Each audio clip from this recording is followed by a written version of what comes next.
Okay, I'm sorry. I didn't do a it. little short. No, well, that one I gotta extend that thing. No, I didn't change out the intro from New Year's. So, welcome everybody. It did say to the see you Clubhouse. 2025, so it still makes sense. Okay, all right. Deuces, right? Thanks for giving me a pass, Joe Brett. I apprient it.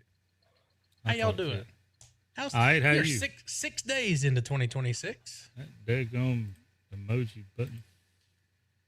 I'm drinking my lemon lime sparkling water. I decided to participate in the dry January. Thanks for those who reached out and support. I appreciate that. While Joe Brett sips whiskey in front of me. So, thanks, buddy. Cheers. Got a little orange peel in it. Dash of orange juice. Well, when you're wearing the T-shirt that Joe Brett's wearing, you should be drinking a glass of whiskey. Hold on. Let me maximize you.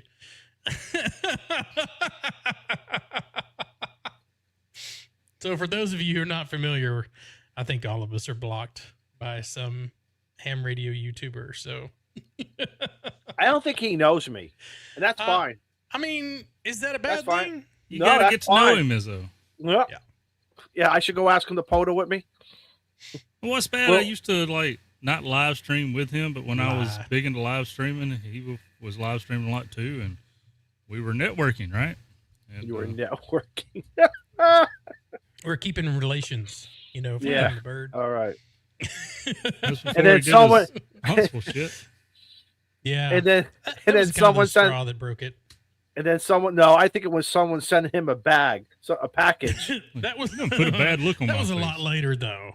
That was a lot later. Okay. Yeah. So I don't know the whole timeline. Huntsville was the thing that kind of started it because Huntsville had the Ham Fest. Was it 2020 or 2021? I don't remember. It's whenever the whole COVID. 21 when they first come back.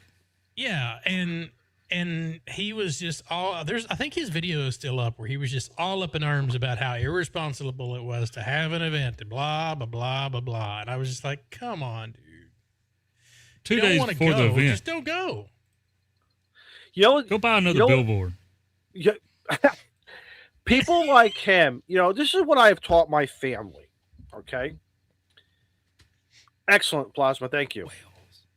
Soldering stations have been delivered. Plasma, you're the man. Wait a minute. We got Wales in the chat tonight. Wales? Edwin, Wales? It's good to have you. Mike Whiskey won the Echo Whiskey Juliet. Oh.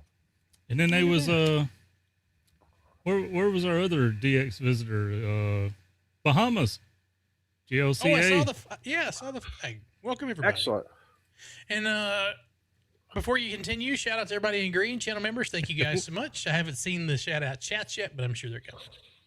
Well, this YouTube DX stuff is great, man. This is good. Yeah.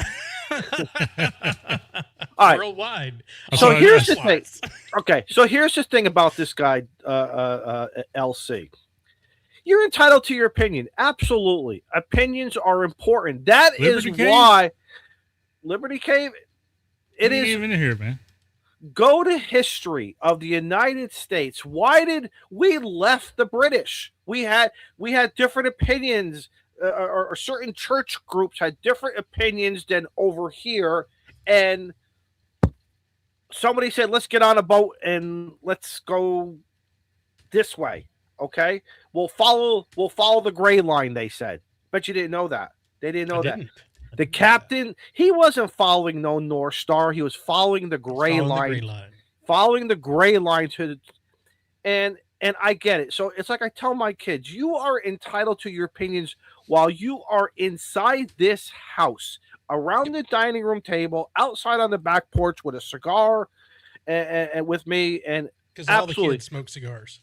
Well, somebody over the holidays was when I stopped at the cooler. All right, side note, I stopped at the cooler at the local grocery store and I'm looking at all these beers. And I said, maybe I'll get one, it was like Tuesday afternoon. I said, maybe I'll get one for the show. I don't know what to get. And of course, the eldest says, do you need any help? That's not something I wanted to hear. There's three things. It's a helping hand, man. He's just trying to give you some advice. At this point, I don't want to hear I'm pregnant or I'm in jail or I'll help you pick out a beverage. No. Or a casket, No. one or the other. Or a casket. Exactly. Well, that's what. All right. So anyway, you're entitled to your opinions, but it's how you do it. It's how he does it. It's all in the delivery. And as ambassadors in this hobby, all of us are ambassadors in this hobby. And I do feel that there is a little bit of responsibility to maybe a larger percentage of no, Ed, I am not. Shut up. See, this is what happens. I better not find no freaking meme in the Discord 10 minutes from now with me showing pregnant belly. All right. And Mo, be quiet down there because you have a daughter too. All right. So, well, he's not a new member, but he must have come back to being a member. So, welcome, Grouch. His opinions are important too. With a $20 super chat, liverwurst and taco barbecue balls for the win. Mike, the exit on that of those items are going to be really smelly. You know that. Yeah. They're cleanup. Uncle Bill's here tonight. Look at this. Uncle Bill. Hey, he had a great him and a few other guys the other night. I think it was Sunday night. They had a fun live show going on. There was about 5 or 6 guys. Fun time listening to them hanging out. Moses is 26 and married, so all right. So yeah. She's past that benchmark. You're right. What else? How's your week been? While you're there, how's your week been? I did POTA yesterday. I think I banged out 40 or 43 contacts yesterday. You're supposed to do that in the park. Today was 123, I think I did, or 100. Nice. How are the bands holding up? Very weird. Everyone says the bands are great. The bands are great. You know, of course, we all go to our favorite app to look at band conditions. You don't really know till you get out there.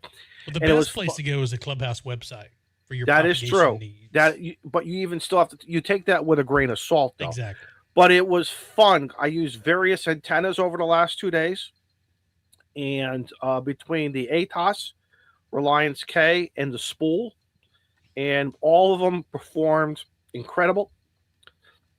So many YouTube stars here in our chat were out there working me. Thank you. It's always fun to talk to our supporters. Always fun. Absolutely. Always fun. I always forget their call signs, and I'm just like running through there, and then they're like, "Hey, it's me," and I'm like, "Oh shit, sorry." All right, so I gotta tell you. All right, so I gotta tell you a story. Months, Lucas. All right, I gotta tell you a story. So I'm at my favorite park today. Story time. I'm at my favorite park. You come into the park and the sign is clearly up. Park closes at 4:30. I get there, it's around 2:00 or so. I get my 10, 12, and what do we all do? Now it's time to have some fun. Try something different, this and that and this, okay? Right. Well, I ate a couple of Reese's peanut butter cups around 3:30. And my blood sugar must have spiked because there was I'm getting ready to pack up around 3:00. But all of a sudden, 3:30, I stretched my legs real quickly, switched bands, moved the antenna a little bit. I reoriented it. And then I had in the back is Christmas candy in the back of the truck in a bag. I'm like, oh, Reese's peanut butter cups. You can't say no. And of course, I have no willpower. Scout, I worked you today. Thank you. Scott, when I worked you, I was high on Reese's peanut butter cups. I was influenced. Seriously. I had about 6 or 7 of them. Swigged it down with some water. 10 minutes later, it's like ka-chow. Man, I am like absolutely Joe. So all of a sudden, it's around 4:15, 20 after 4. And you guys know me by now. I don't like playing. I'm afraid to take certain numbers. Like, I'm not going to leave on 113. I won't leave at 129 or 109. You got to make 110. So even numbers. Right. Or, yeah, whatever it is. Yeah. Don't get into prime numbers because I do not understand what a prime number is. So don't go there. Okay. I won't go there. One of my favorite park rangers shows up. I haven't seen him in a couple months. He's like, from his windshield of his state car. He's like this. He's reminding I'm you. like, Happy New Year. I said, roll down your window. I said, and I put the microphone on. I'm like, you want to talk on the radio? He's like, so I'm like, yeah. I give him the thumbs up. 25 after 4, he comes back down the alleyway where I am. He's like, and now he rolls down his window. I said, listen, go chase some illegal geese or ducks in the area. I'm almost done. And you should have seen the look on his face. I said, go play cops and robbers with them or something. Oh, goodness. I'm sure he was thrilled. I made him laugh. Laugh. So then, because I looked and I said, but wait a minute, there's 5 other cars over there. By the time you go do your business with them, I'll start packing up. And I may even be the first vehicle out of the park. And he looks at me and he went, I said, I know. So then I just looked at him and I said, seriously, Happy New Year and thank you. Thank you for all of your support. The moral of this story is make friends with your rangers and other key people of authority in your parks. And take candy when you go POTA. Offer them candy. I should have offered him a Reese's peanut butter cup because I still had 2 left. That would probably got you extra 15 minutes. It probably could have.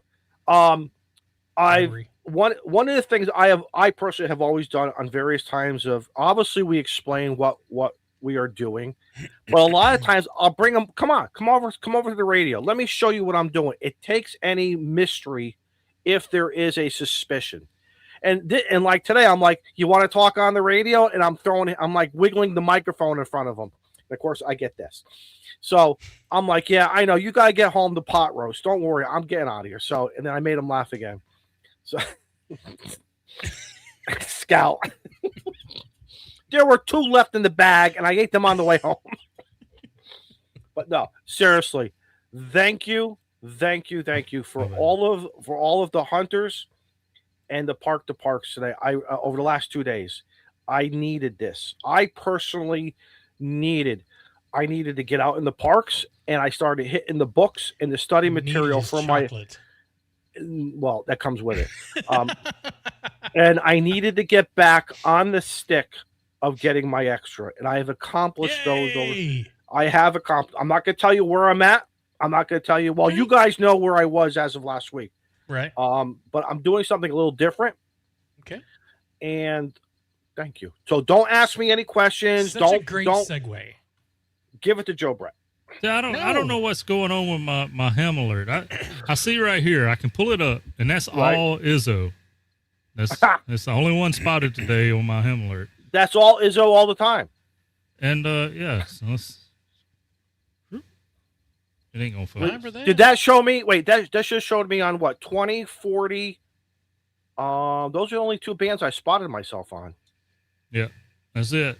But thing is like I deleted my device from Hem Alert, re-added it, and it still doesn't send me notifications on my phone. You have the notifications turned on the phone? Yep. For the app? Did you go to the website and make sure 1 year before just log in on the website? Yeah. Oh, yeah, I did that too. Expired. Yeah, I did that. Okay, yeah, because I did that too. It's starting to tick me off, man. I mean, which is not bad because people like you is I'll go POTA when I'm at work anyway, but anyway. Well, you can work in remote though, can't you? I could if I set it up before I left for work. Well, but that's only going to be what 10 watts. Yeah. You get that Mark II at 10 watts. Yeah, but if he gets that Icon Mark II, he could do it with 50 to 100 watts. That what? The Icon. The Icon. I didn't say Urkern. I did not say that. You play it back. I didn't say that. Rewind the stream. We can rewind it. It's okay. Oh look, it's Captain Steve who goes sideways in a boat. I still want to understand how do you go sideways in a boat? You turn real fast. He said the shit went sideways in the boat, not the boat went sideways. Exactly. Well, who the hell's the captain in that? We're not going to talk about that. Okay, so Izzo brought up a good point about working on your extra, and I'll get this out of the way so we don't have to talk about it later. We probably will anyway. Extra by April starts January 1st. runs until the end of April. We have one testing session before the end of April for you to get that. We're gonna do the last Monday of every month anyway, where you can test with us. Or if you're not available for that and you need us to set up a session, we have enough people that we could probably set a session up for you. Anyway, pinned to the top of the chat is a link to the Google form. Please sign up so that we can hold each other accountable. But extra by April, either get your technician, upgrade to general, do the clean sweep, get your extra, just do something ham radio related. So there we go. That's my PSA. You need a minute, Steve? Should we go to Joe Brett first? Yeah, go ahead. Okay. Does that mean go ahead to Joe Brett? Yeah. That means go ahead, Joe Brett. Well, what do you want me to talk about? Well, whatever you did this week. Oh, I didn't do a whole lot this week. I did come out and play some radio. Got Julie and Vaughn and their two guests. They had two guests with them. Got them in the log. That was cool. Made some more contacts. Ran the amplifier the entire freaking time. That was on New Year's Day. I was like, you know what? It's New Year's Day. It's the first. We're gonna fire the wire a little bit. Scare the bugs out of the back of that thing, huh? Yeah. Fire it up and heat it up. That's right. It sounded a little funny. It did sound a little different when I was listening to that live stream. Yeah. I don't know what it was, but there was just In what something way? It was like it didn't sound like it was overdriven, but it just had a weird like pitch to it. It didn't sound like just a tight. I'm telling you, it's this new Elgato or whatever software. Oh, the Elgato software. Because sure you gotta I go to talk, I talked to two people on 2 meters through the 705 with it, and they were saying something about it too. Did you have the switch in the back engaged for sultry sounds from Mississippi? I'm probably on the wrong filter. That's probably what Right. That's it. I was about to say, what was your transmit bandwidth? 20 meters. I stayed on 20 the whole time. Oh, okay. That's one thing about having the manual tuner and amplifier. I like to stay on one band for quite a while till it dries up before I go adjusting stuff. But one day maybe I'll be fancy enough to have some of that auto click stuff. But anyways, like Steve's froze in this hotel room there. It's a nice pose. He's got that good hotel Wi-Fi. Yeah, He's got that powdered donut mustache going again. Besides playing radio, Shane has been impressing y'all with his lasers and skills and freaking lasers. Yeah. Well, I come up with something that I thought people might like and started throwing out. I mailed the last of them out today, but if some of y'all might have missed getting, that wallet size part of your license, yeah, that nobody really knows what to do with. You fold it up. Do you laminate it? What do you do with it, Izzo? You keep it in your wallet because if you ever go to ARRL or anywhere, technically wherever you are operating, so that means you're operating in your car, you're playing POTA, you're playing Winter Field Day, June Field, where I don't care what you're doing, you're outside of your shack. Technically, and please don't, I'm not the FCC police. I believe that is supposed to be carried at all times. Am I right? It is your station ID. So wherever your station is located, your station license is supposed to be presented at your station. So that's right. So that means Carlos, who's jumping out at 14,000 feet, he better have that thing in his. He needs one of these. He needs one of these cards pouches in his back pocket. Yeah, his zipper pouch. Yeah. So the chat's saying not anymore, but for good measure, well, you should. Okay, well, it's a nice keepsake and it looks nice. And all right, I agree. Plasma. Okay, Plasma. If you're right, Plasma, I get it, but I still think it's morally responsible to have it, especially when it's this nice. Joe, was that laminated? No, or a laser? This is a metal business size card that's coated in black and it's lasered down to the metal. Show the details. So what happens when you go through TSA? Will you light up like a TSA? No, will you light up like a Christmas tree with that thing? Hopefully, you're not taking your wallet with you because it should be going through the X-ray machine.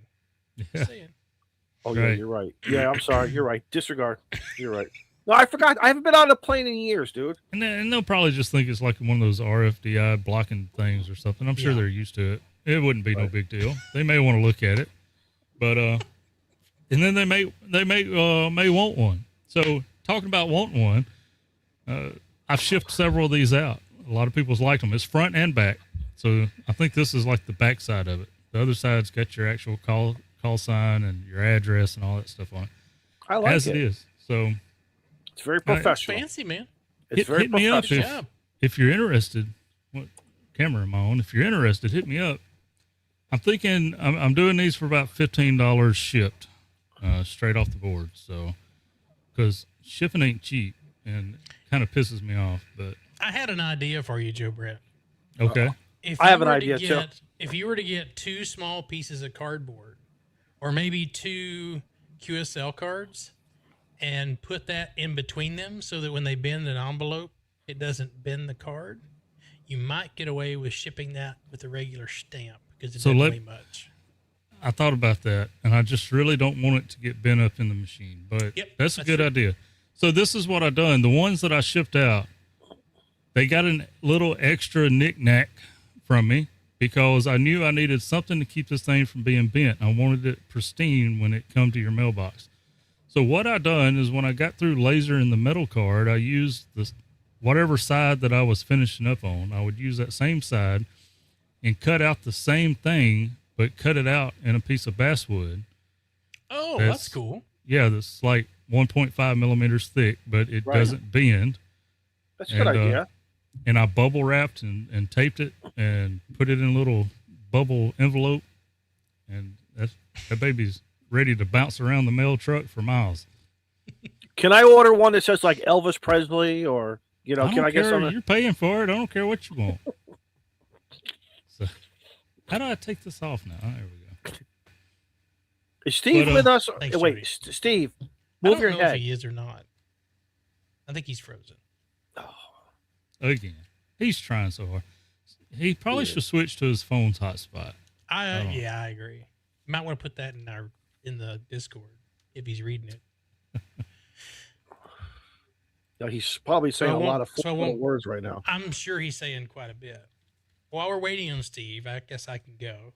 We don't want to keep our guest waiting because we do have a guest. He's a nice guy. He's a real nice guy. Yeah. Oh, wrong one, Shane. What a bust. So, share screen. That's what I Well, want. before you do that, go ahead and share your screen, but I'm replying to KE8UFI here. If I remember what that last word I was going to type is, if you're interested in it, look me up on QRZ, K5YVY. Email is good. Send me an email and we'll get you set up. Come to Discord. Hey guys, what does catatonic mean? Catatonic? Catatonic. 45 Auto says Steve is catatonic. What does that mean? Means he's frozen, a vegetable. Frozen. Okay. All right. Catatonic. No P. Okay. So January for me, this isn't everybody. January is balloon annual season. So every year my hot air balloon has to go in for annual inspection. So that's what I did this week. So we went in and replaced the up there at the top. You see, there's a gentleman bit. Let me big in this. You can't. I see him. Yeah, there he is at the 5 o'clock position. So he's down there tying in the top, and that's the top that holds all the air in before you get the balloon stood up. So had that replaced so that it could replace the fruit strike gum one that I did have. So did that and had a short little adventure in the process. There's the outside of it. So we got to inflate that. That was cool.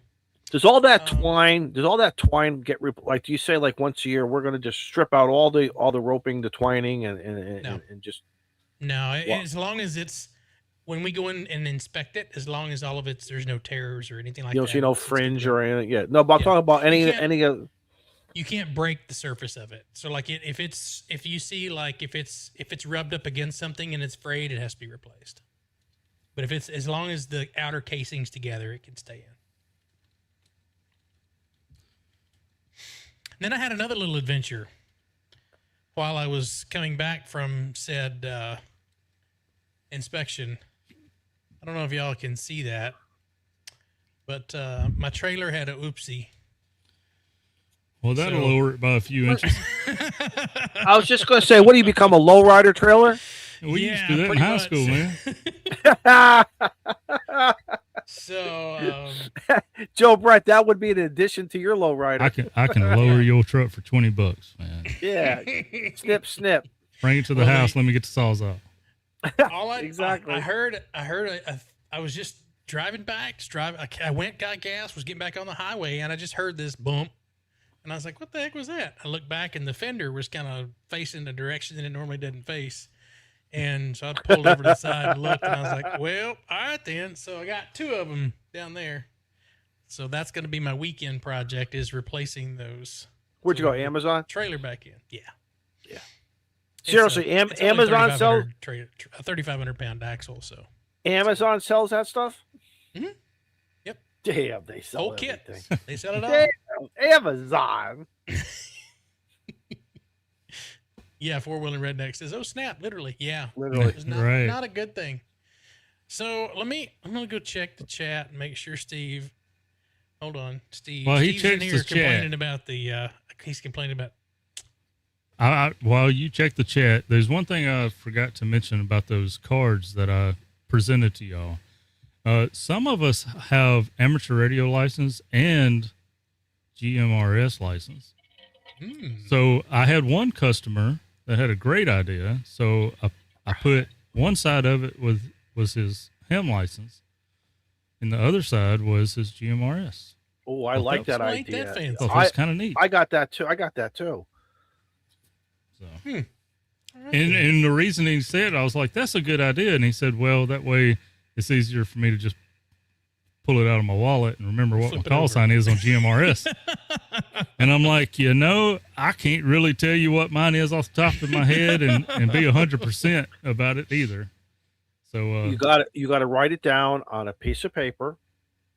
no, I got to laser it into a metal card. Yeah, there you Okay. go. Yeah. So mine was WRQC 420, and the only reason I remembered is because it has 420 in it. Yeah. Mike was very jealous. What's neat about these is, like, I put this behind a bunch of other cards. Oop, that's the credit card. Let's not show it. But Unless you want to go shopping. Yeah, let's go to Amazon. oh, I can't remember what camera I'm on. Ooh, look at that. There you are, Joe Brett. Yep. Slick. So there's I the like other that. side of it.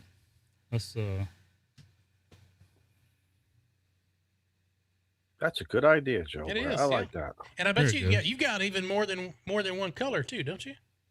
Yeah, I got some colors. Of course, black is the most contrasting color Right. because I had one guy order one in yellow, but I got yellow, blue, and pink. Julie, you hear that? I got pink cards. Yeah, there you go, Shane. Oh, Shane, look at that. Showing off your Monopoly money. Stop it. This is my time. Mississippi's closer to Florida, by the way. I don't print those, by the way. You'll have to go to Joe Brett for those because I don't have the template nor the time. So I'm glad Joe Brett's doing it for you. Yes, you do, but you're just being nice. Thank you. But I did- Joe I Brett, was- whenever you want something a little bit stiffer, this is what I do my business cards in. Yeah, And you it need to won't- send me the And it you need to won't send me the info on that. Because I've actually sharpened one end of this. You can cut fruit with it. Yeah. You know, every time I see that card, I think of that. Is it the American Express? That Black card. prestige? Yeah, that prestigious card. Yeah, Yeah, Yes, this one don't bend. the Seriously, prestigious card that send me I'll the never info on have. that, because Yep, will I do. was looking for some thicker cards. Of course, they're going to cost a little more, but not much, maybe. But Not much. I got at least I could give an option. Yeah. Have you guys the noticed? upgraded version? Oh, look at this. I don't do cards. Yeah, that's what I was thinking of. These Yeah, are here's my some new business cards. cards, man. When I Can go you to do balloon events, that's what I take. Have you thought about doing poker chips? Seriously. No, it's a good idea. Though. Oh man, I'm good tonight. You tonight. are. Jennifer, you heard that. $20. We got to hurry up with good ideas, though. It's 30 Real minutes. quickly, you do Ham Radio Clubhouse on one side, similar to the koozies, and then you do something on the back. Just put a round to it on the back. Whatever, When I get around to it, well, here you go. It's kind of like the token of my appreciation I gave out at Hamvention last year. Yes. Or Hamcation. What's Ohio? Hamvention, right?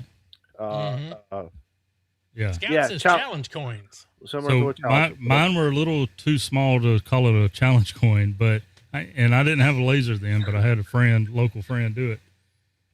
And the only thing I could think of was, here's a token of my appreciation, right? And that's what it was. I appreciate you. So, well, we've got a guest tonight. We got a really cool topic to talk about. They haven't left. I know. It just took us a hot minute to get there. So we're just going to jump into it. Welcome to the show, Marvin. Absolutely. W0MET from Winter Field Day. Absolutely. How are you, my friend? We're doing well. It's been busy. We had I was on World Radio League yesterday afternoon, and then we had a board meeting last night, and you're official. I got several other board meetings presentations we're doing as well. So, well, like I said, pre-shows, like we literally do a board meeting every month, except maybe like June and July. We kind of take off for summer because it's just too busy with everybody overall. So, yeah, exactly. Without mentioning names, unless you want to, who's on the board? Or is it like 10 guys, or do you want to? It's up to you. Without mentioning names. How you gonna give that away? First word sounds like no. I'm being serious. No. Don't tell me the answer, but the question is, no. Is it a board of 10? Is it a board of 10? Is it a board of 5? I think we got like 6 people on there. So my brother W4OPS is on there. I've got a guy named Travis. I can't tell you their call signs. I knew I'd make him spell it. He's with the Missouri Outdoor Club, and they do one hell of a Winter Field Day setup every year. I mean, they literally go together. It's huge.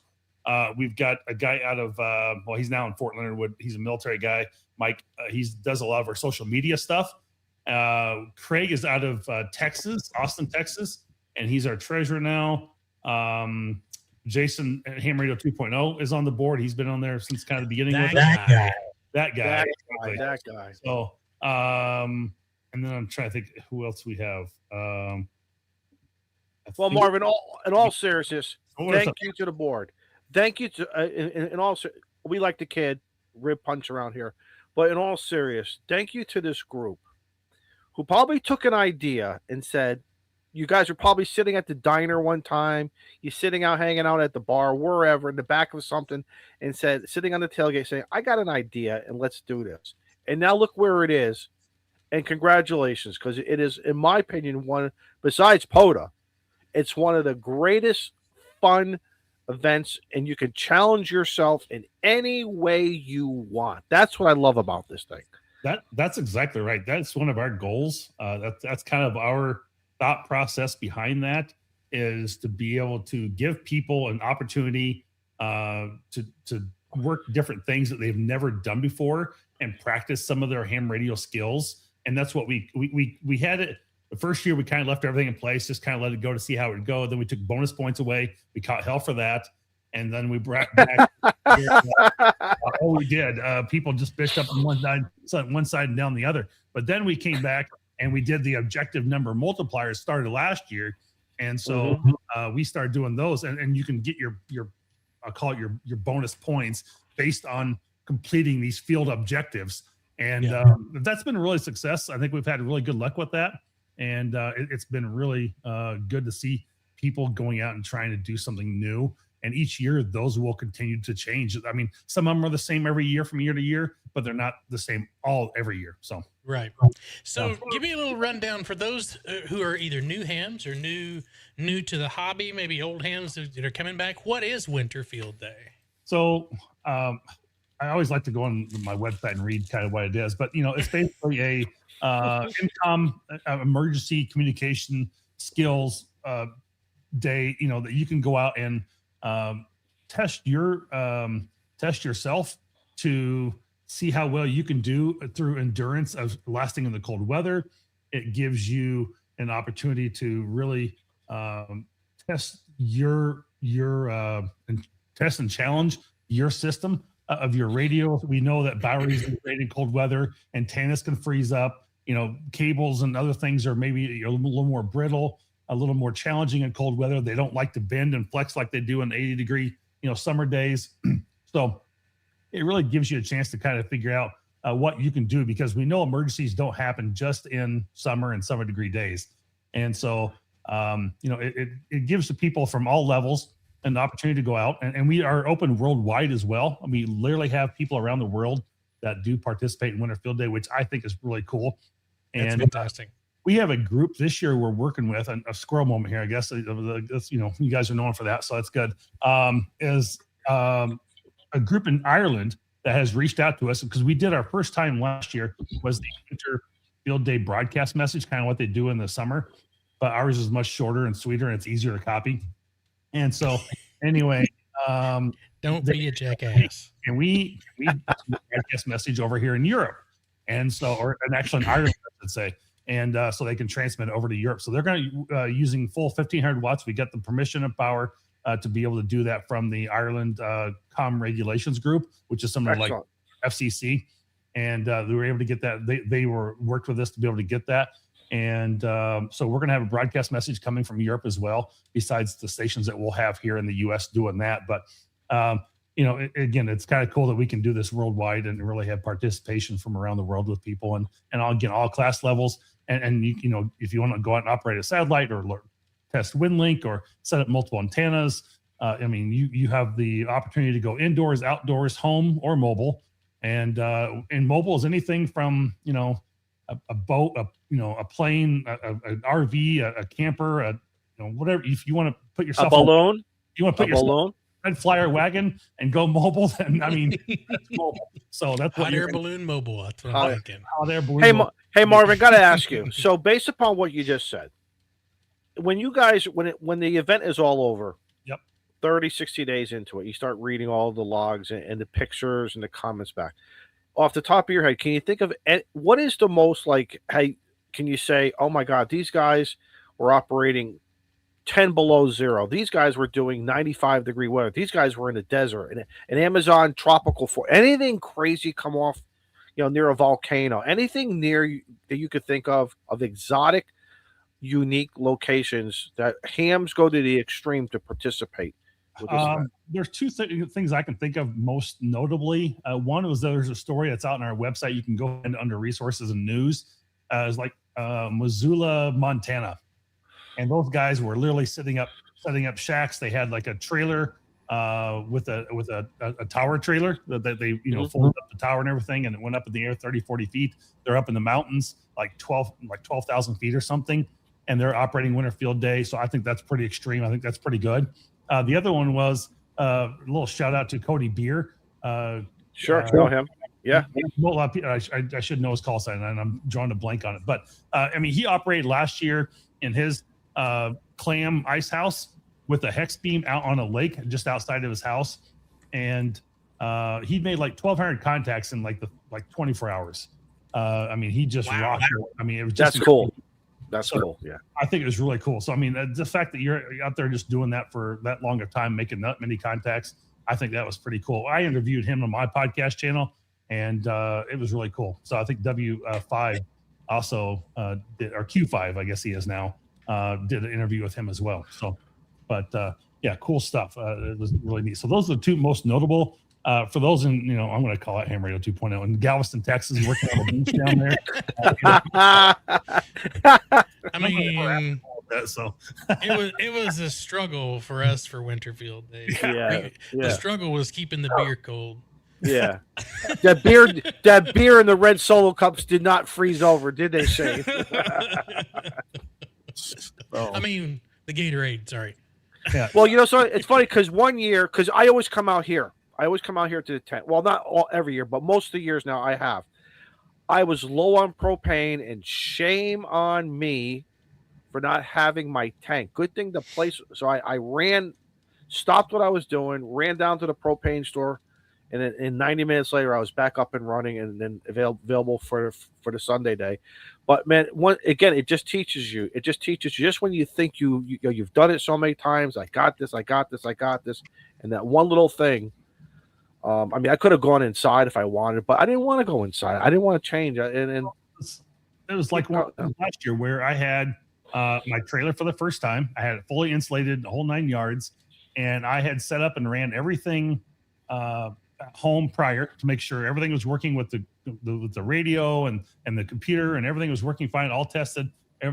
Did some test runs beforehand, and I get out to the field, and my radio and communication were not talking to each other between the radio and the computer, and I was like very frustrating. I had propane that was freezing up on me, so it was a damn cold night in the trailer.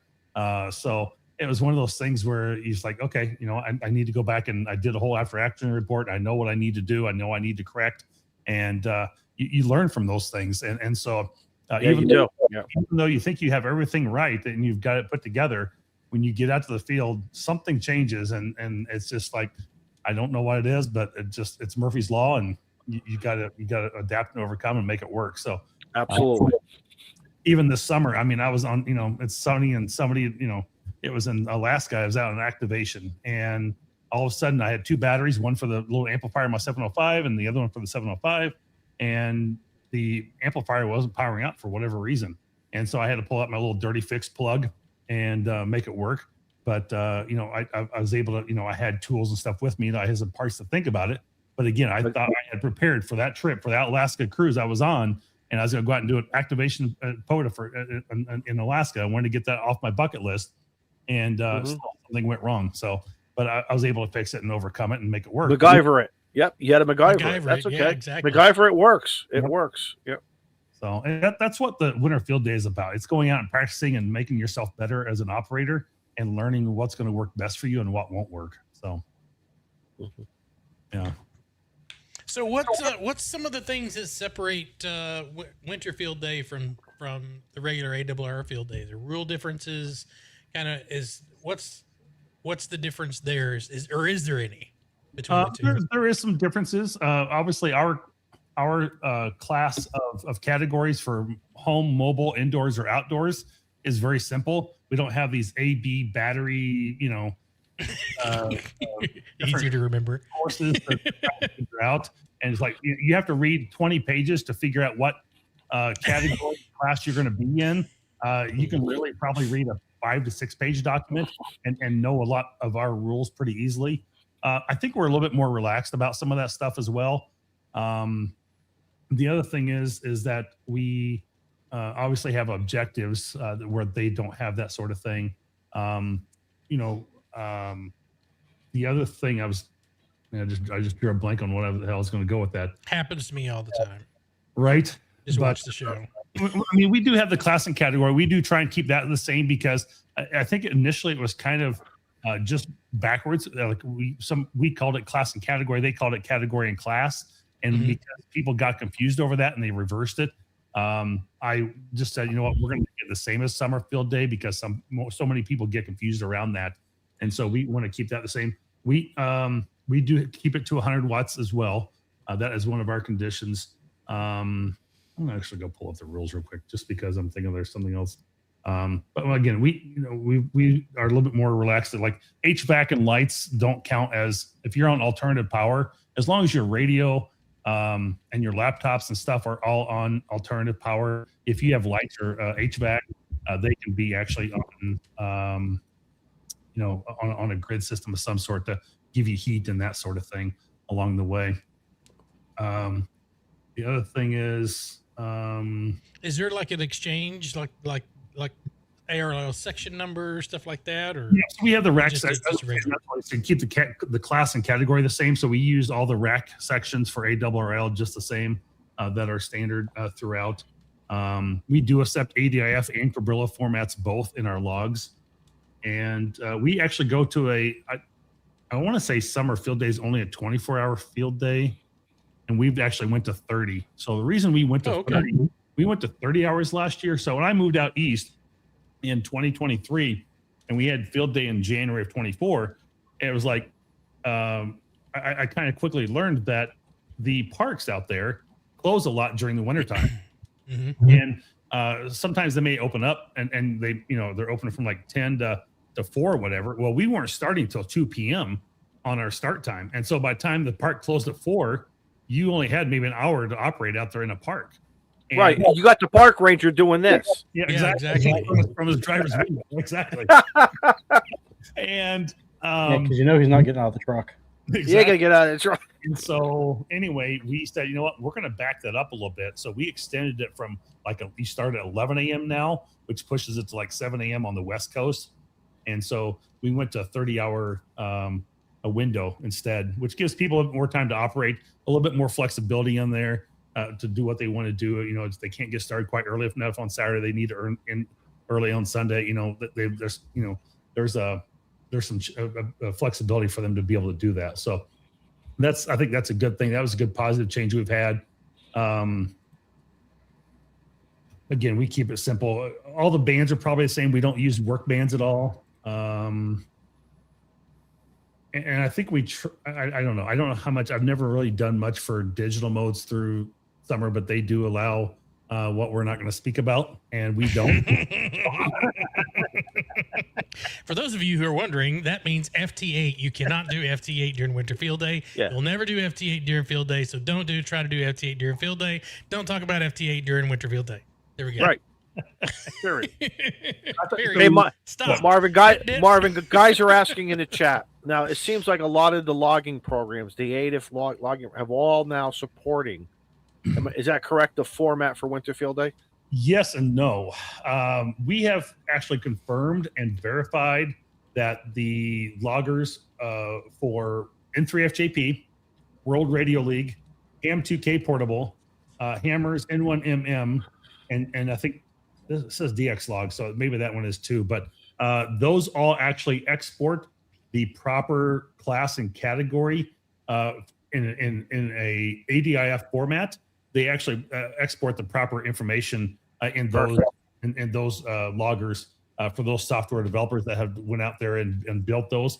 And so we've actually reached out to a couple of them to make sure they correct it because they actually weren't properly following the ADIF format standard. And we wanted that, we were trying to do that to make sure it's equal for everybody across the board. And so for those who were not, we kind of said, hey, you're not exporting properly. We need to fix this. And they have all done it. So, which is really cool. So excellent. Nice. That's excellent. So RIDI JS8 call, is that good? Yep. Just Those not are- FT4, FT8. FTA, exactly. So Yep. Two things here is one is that we will be using our broadcast message again this year, and we'll be using PSK31 for that. So if you want to start practicing on your PSK31 skills to copy that message for winter field day, that would be awesome. And JS8, I thought we were going to kind of have a little side group, a I call it what it really wasn't non-official JS8 group going for winter field day, but the guy who stuck the information out there really didn't come through like we kind of thought he would. So, but overall, I mean, a lot of people do use JS8 call during winter field day quite a bit, and that's perfectly fine, legit, no problem at all. So we encourage you to go use it. In fact, the other thing is World Radio League will be running their leaderboard again this year, and they will be running that live for winter field day. We partnered with them for the first time last year, and it turned out to be really, really successful. And they had a really great participation on their end. And then you were able to go export your log and submit it over to our site when you were all done. And that made it really nice. So excellent. Good. Partnerships are very important, and that's great. That's great news. Yeah, like QRZ been really good with us. They've advertised Winter Field Day on their QRZ site. That's been pretty cool. And we really appreciate that as well to get our message out there a little bit. So, yeah. So it already came up in the chat. Why no FT8? Well, because we said so. That's the answer. That's no. the bottom line. No, I mean, I'll give a truthful answer here, and a little bit more here is that it doesn't really transmit the emergency communication information if you needed to truly do something in an emergency. And so why allow it if you're not going to be able to transmit what you need? You have 364 other days of the year to use it. And there's other modes you can go learn because you can play with that anytime. And so we just say no. So there you go. It's a logical explanation. I mean, and that's what I replied to the comment was it comes down to communication, passing the traffic. Yep. FT is mainly limited to call and grid with signal to noise ratio, right? That's exactly right. Yeah, of course, there's ways you can say stuff with Could. FT8, FT4, but it's limited in characters greatly. So it would take you. Look, if you needed help, you're in trouble by the time you Right. get to Right. finishing your message, right? You're SOL. You're SOL on that one. Yeah. It run in the chat says, "What about APRS?" I mean, you'd have a better chance of getting your message across APRS than you would at FT8 or FT4 or something. Yeah, and we encourage APRS too. You can do stuff through that completely. Can Marvin talk about any restrictions on spotting and live streaming? So you can spot yourself as long as it's going through an RF connection. And the other thing, I'm assuming you're talking about live streaming. You can live stream all you want. I don't care. Some consider that self-spotting, or if they show their frequency and everything on screen, some of the other contests get a little bit out of shape over that. Technology, and we use it each and every day, and we're just gonna, you can't just keep pushing through. So, it's My like, dude. yeah.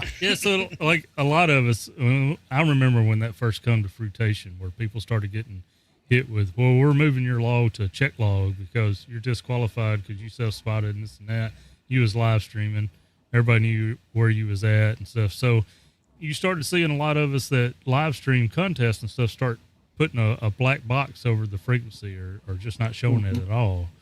And then people in the chat, of course, was spotting you, but Right. but we wasn't telling the chat where we was at. They had to But find that out. was, Find you. but that's no different than somebody watching the DX spots. It's just a YouTube chat. Yeah. But we didn't do it, right? So Yeah. So as long as you're transmitting via RF, you can go through all day long if you do that. I want to say, and Mike or my brother Michael would be better on this one for the rules for. I want to say we added something about repeaters in there, and let me see if I can look it up real quick. You can't make contacts through repeaters. You got to be simplex. No, I think we can. Give me one Well, I second. guess technically you would use a repeater in an emergency. So Yeah. some repeater operator might be upset if you're out there all day long just banging out contacts on the repeater, but Just calling CQ on the repeater. yeah, CQ the repeater. and look, I almost missed this, but I want to acknowledge that we got Ariel Rod in the chat. And for those that you don't know, A-Rod, Ariel, is one of our OGs. He used to join us a lot in the Discord chats before YouTube show was a thing. So he's the radio scientist. He was always working on some kind of little Building something. Yeah, I mean, the man's an engineer that don't get paid for it. So it's good to see him. So to answer further more about the question was spotting during the event, spotting clusters, the RBN, APERS, and WinLink may be used to spot yourself and other stations as long as the originating transmission leaves your winter field day site amateur via RF. And then any modems or software normally used in crossband relayed, meshed, or internet-linked manner, APRS, WinLink, Meshtastic, packet, etc., will only be used from direct one station to another, not across the mesh or relay, over amateur RF or without crossbanding to receive QSO credit. So, yep, there you go. So that is the information on that one. So there you go. And that can all be found on our rules page as well. So, yeah. And so is it? What is the website? I apologize. I did not look that up. I'm sure Steve's already got it already. Fieldday.org. It will take you to either location. So, perfect. Yeah.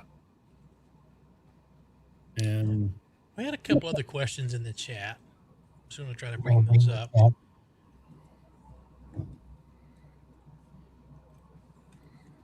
Do I lose points for being in an air conditioner in Florida? No. Nope. You can be indoors. I mean, is there a location map? Like So- where people are setting up their locations or their let's go. groups? Two questions here. So, do you lose points? No, but do you gain points? You don't get to gain the points. So, if you operate away from home, you operate your multiplier. Can I actually share the screen? Yeah. Yeah. I'm going to show this because this is actually. Go. I'll make this bigger too. There you That's go. what she said. Jeez. So there we go. So if you operate away from home, if you make one QSO, you now got your 3 points versus if you stayed at home, you're only making it as like 1 point. So these are all of our call it multipliers or objective number multipliers, where you can if you can up to 33 points. So you do 100 QSOs and you do all these objectives, then you get all 33 points, and you can do the math. I don't do it on the air. So Oh yeah, we don't do math on the stream. exactly.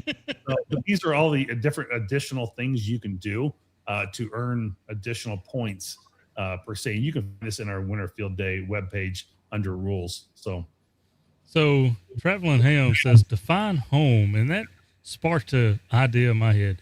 So my license address is a P.O. box. So let's just say I'm at home. I'm not at the post office. Is that a multiplier? I'm kidding. I'm being Joe- serious. QT. Joe found the loop. You found the loophole, didn't you? Now Marvin in the group got to create a rule for that for next year's rules. Right. there you go, Joe. Screw it. No. Home station is any station located inside a permanent livable residence.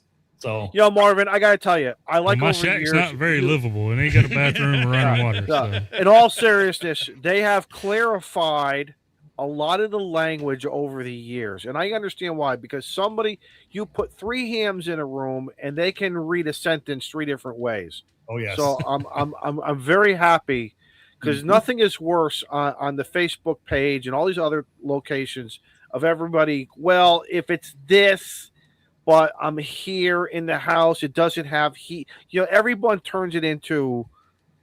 It's very, very simple. And that's where you can start to look at this. So real quick, Joe, don't you, Joe Brett, don't you have yours in your garage, your ham station set up?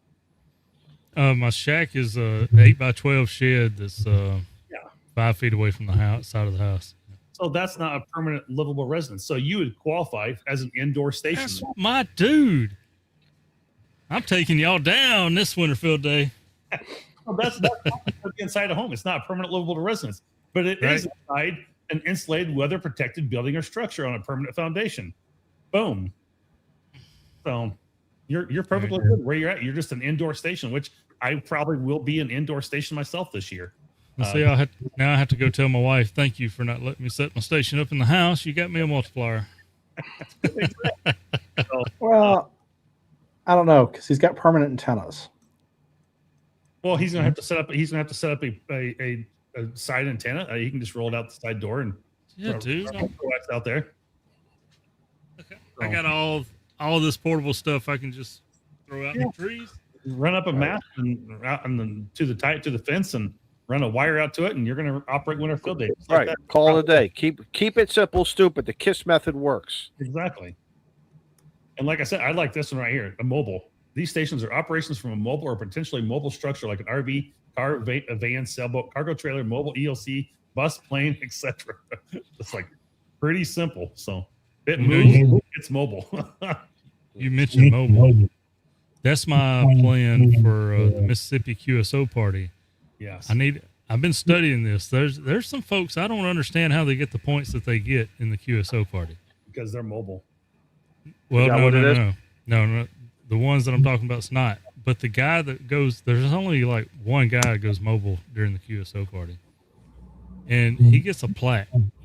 And I get to study in these different categories to see what I have a better chance in. And I'm thinking mobile, I might get a plaque. I might get a plaque. Because you get like you get additional points because you're covering like different counties and grid squares and things like that. So you get you can work more stations within your state. So therefore you're getting more points because you're actually working people within the state itself. So and I do want to try it because I've never done it before. So yeah, I think it'd be fun to do it. I'd like to do it this year for the Wisconsin one. So we'll see. Marvin, what about power output for stations? You want to discuss that a little bit? Limited to 100 watts. The only exception we made several years ago, and I think it's all within reasonable due, was Hawaii. We give them like 500 watts to play with because they're just so far out there. But everybody else is 100 watts overall. So we're just trying to level the playing field for everybody because we do have those home stations, and we're not the police. We're not going to be out there checking every site to say, hey, you know what, you're at 500, you're at 1500, whatever. But we hope people are just being honest, and they're the ones that have to sleep at night, not me. So, and worry about whether they were actually being honest and have integrity about running actually 100 watts versus 1500 watts from the home station. So, I do agree because it does get frustrating, but I see both arguments, but at the end of the day, I like an even playing field, like you said. yep. That's the whole point of participating in this. Once you start nitpicking, what I consider nitpicking, to your executive group that says, well, wait a minute, I want to be able to do this. And then someone else is going to say, I want to be. I know you guys review everything, but after a while, it gets to be almost ridiculous, guys. This is the program. How many people are going to carry their radio and an amplifier out to a field during an emergency and operate? They're not. So we just put it at 100 watts. That's what most radios are. And so it just makes it easy. And, that's what way it works. So for a 30-hour time period, you could turn your amplifier off and it'll be okay. It's going to be, it'll be okay. Some people consider not having an amplifier an emergency. So using amplifiers during the message, and I may be using it this year, is to broadcast our winter field day message. So we have a couple stations doing that, but and I maybe have to be one of them this year. We'll see. So I'm hoping not to be, but if not, I'm going to be doing a quick crash course on FL Digi to figure it out. Yeah. From what I hear, it's pretty straightforward. Yeah, I don't know. I've looked at it a little bit, and that's a little fun. So 100 watts on a wire. That's the way that I operate. That's exactly right. Hey, there you go.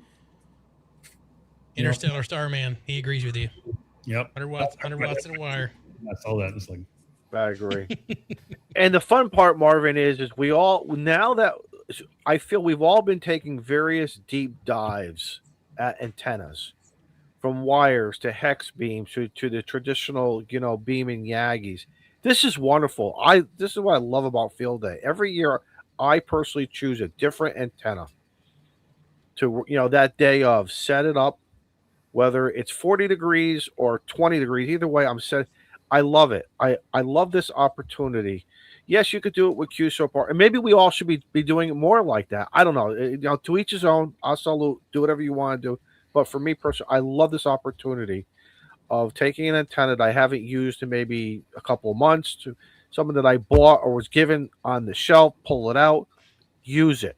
At the end of the day, I don't care if I make 10 contacts or 100,000. I don't care. I had fun.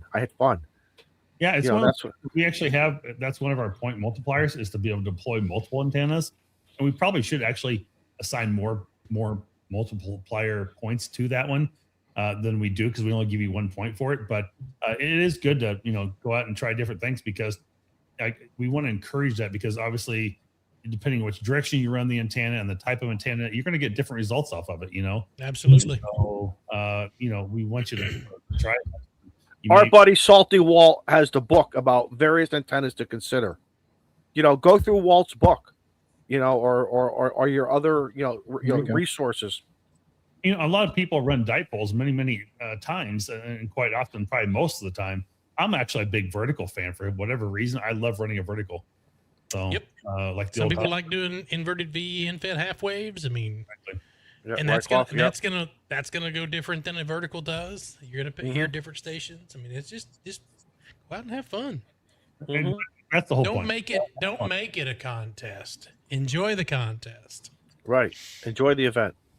Absolutely. And the other thing is, we always like to encourage is operating on 6 different bands, or on try maybe even 12 different bands. And so many people hang out at 20 and 40, and that's where they're at all the time. And you forget about the the 15s and the 17s and et cetera, so the 15-meter band, things like that. So it's the other day I was operating here at the shack, and I was like, I'm going to flip over to 15 for a little bit just to see who's on there and what's going on. It's like, holy crap, there's a bunch of stuff on here today. It's like, let's make a couple contacts along the way. So somebody was out there calling POTA on 15 meters. It was like, Awesome. When I go do POTA, I always start on 10. I do 10, 12, 15, 17 before I even touch 20 because there's too many people on 20. Well, If here's the thing, if I though. go to 20, I go to the extra portion of the band. Right. Well, here's the thing now, and Marvin brings up an excellent point. So the basic 5 bands, 80, 40, 20, 15, and 10. That's your 5. Now you got to get one more other band to choose from. I would think, for simplicity purposes, 6 meters. Unless you guys want to do something 2 meter locally, whatever. Hey, one contact on 2 meters counts as your 6 band. There, boom, there you go. Absolutely, it would. It would You be- know, Or you could be Yeah. an overachiever and go to 160 meters. no, that's a work band, isn't it? No. No, I thought 160 was a Top work band. band. Okay, if I have it wrong, I have it wrong. amateurs except 12, 17, 30, and 60. So Okay, so there you go. And 80 is going to be great at night. So on Saturday night, whatever, just hop on 80. So- Even make a couple contacts. So Carlos asked if we can do 12 meters for winter field days. Like, nope, that's one of those work bands. So we do stay off of them. So Yeah. But yeah, 30, 17, and 12. Okay. Yep. Aren't those your? I think that's all the And contest free work bands. and 60. I'm And corrected. 60. Thank you. I'm corrected. Thank you. But so there you go. You have your opportunities. And if you have that 80 meter antenna, there's no reason why you can't try to load it up on 160. How effective will it be? Exactly. Hey, as long as you make one contact, who cares? So what if the guy's only 100 miles away? You made a contact, man. Exactly. You know. One band I've never played on is 160. I just don't have the antenna set up for it. So Yeah, my problem that's kept me from 160 is the tuner. yeah. All your tuners are 80 through 10 or whatever. So True. now I've got a manual tuner, but I haven't succeeded at 160 yet. Well, then tell you what, Joe Brett, drop the power to 10 watts and see how you do.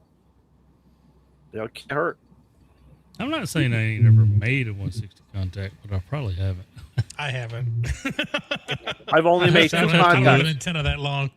You know how I did it? I did it on my DX Commander with the Raleigh coil trap that gave me 80. I put it down to one. I went down to 160. I heard a bunch of guys. I went about 10 kc away from them, dropped my power, and I worked into New Jersey, I think it was. It was fun. It was fun. Just to, was it the most efficient? No, but it was just fun to. Why are we here? To have fun and experiment. Yeah, exactly. Nothing's a failure unless you kill yourself doing it. That's how I look at it. That's a You know? permanent failure. Yeah. So, Good. Yeah, for sure. So what do you have the date and times so that everyone can go ahead and mark their calendar down? Absolutely. So this is the 3 weeks away from this weekend, and it's January 24th and 25th. So it's a Saturday into Sunday. And I think you can start setting up like 12 hours prior to the event if you need to. It starts at 1600 UTC on Saturday, which is like 11 a.m. Eastern. And then it ends at 21:59 on Sunday.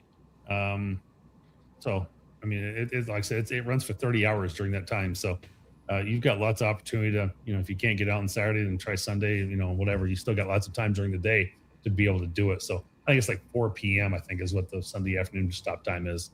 So, yep. And, there'll be lots of stations on the air. Last year we had like 357,000 contacts were made. Holy cow. wow. So we're really coming up there. It's really made a lot of headway. And then we had, I think around 26,000 different unique call signs, and 776 different clubs participated. So that was a huge year for us, and I'm hoping that we will actually surpass that this year with even greater growth. So, Marvin, now tell us, obviously United States. I'm sure a lot of European stations. Yep. Right. I don't know Asian, what records. Asia, Africa, anything, Southeast Asia, anything crazy. We had 92 countries participate. It was either last year or the year before. Wow. There you go. There you go, guys. And I think there's around 30 some. Last year there's 30 some foreign countries or stations that were represented from different countries last year on our Winter Field Day map. So I think someone asked about the map earlier. If you go out to our Winter Field Day site, just winterfieldday.com, and you go to, you'll be right at our homepage. If you look at the very top under our main heading, there's a big purple box there that says register your location and club. And if you scroll farther down, you can actually see there's 469 currently registered, and you can zoom in and zoom out and kind of see where where the different people are around you in the different states and that we're operating. I was at the day, but I think this year we don't have nobody in Montana yet, and it doesn't look like anybody in South Dakota. South Dakota and North Dakota are always our lonely states. Those seem to be the ones that just not a lot of population there. So those are pretty hard to get usually. And then they're probably all frozen. Low density. Yeah. Actually, well, there may be one person right on the corner of between Utah and Arizona that's in Vegas. Another person might be over in Reno. So actually Vegas is on the map there. But yeah, we usually try to get almost all 50 states, but there's always more people coming in. I think we had like 1,300 different registered locations on the map last year, so it's quite good. So I mean, we're at 469. So if you haven't registered yet your location on our Winter Field Day map, it kind of gives us an idea where everybody's at. And then really it's about, hey, I'm brand new. I don't know where to go. I want to go find a site for Winter Field Day I can go play at and go check out and see what this group is doing. So we put it as blue as public and purple as private. People can mark their location as private if they want to say, hey, I can't have visitors in my private home, whatever, But if you're at a park or something like that and you want to invite people out, you can certainly put it out there. And, a lot of people can go visit the site and see where you're at and see what you're doing. And maybe you'll gain a new member for your club as well. So it's advantageous in many different ways if you, get yourself on the map and, kind of lets us know exactly who's participating and where to. So it kind of gives us an idea. So one thing, Matt, one more is asking again, when is Winter Field Day? January 24th and 25th, January? 3 weeks from this weekend. So go to the website. On the website, make sure you put the negative on I think it's on the latitude one, because if not, your stations are going to end up in China somewhere. If you do like minus 75 or minus 83, if you don't put that minus in there on the second half of the number for the U.S., you will end up in China or Kazakhstan or last place you want to be right now is Venezuela. So just be careful where you put it. So right now, the ABBA Shine Amateur Radio Unit is somewhere in Thailand doing their Winter Field Day station. It's WE5TM. So I'll have to go in and correct that. But we usually just go in and put the negative in for it, and it corrects it and puts it where it should be. But it's kind of funny. So. Right Path Networks, thanks for the $4.99 super chat. Thank you. No, really, it's January. It is January. It is January. So, yep, we've been doing it in the fourth weekend, I think, of January since it started.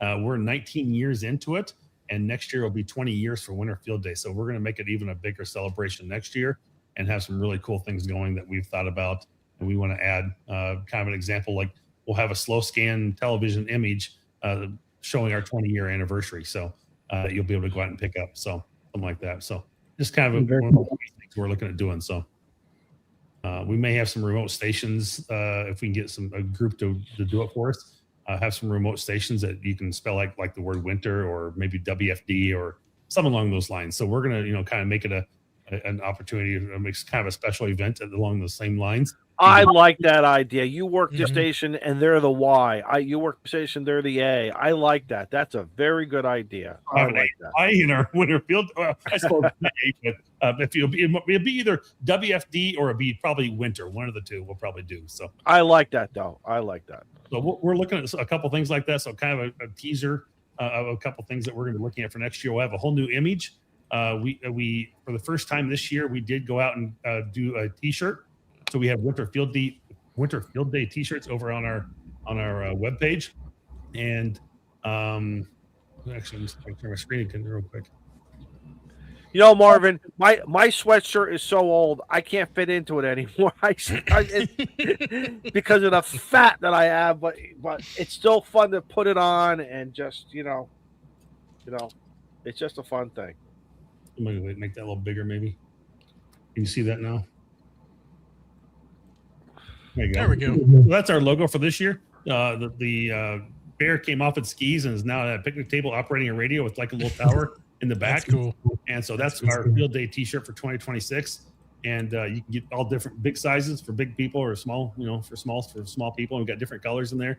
So, we'll be, we make, I'll call it maybe $3-4 on these at best. It is our only fundraiser. We don't have any big corporate sponsor anymore. And so this is our only fundraising that we do. And so, it's a small donation. You kind of get something in return. And Do we you have, accept- parts? Do you guys accept donations through like a PayPal, Venmo? Do you guys accept donations? so on our Winter Field Day page, we have a donation button at the very top up here. I'll get to that in a second. But we also have stickers, and like if you want a Winter Field Day flag, people will fly, glasses, coffee mugs, sweatshirts. So there's your sweatshirt. You go out and buy yourself a new sweatshirt there. Absolutely. Yep. There you go. And I don't see any koozies. I don't have any koozies. Maybe I'll have to get one. Oh, you got the stickers. You got this.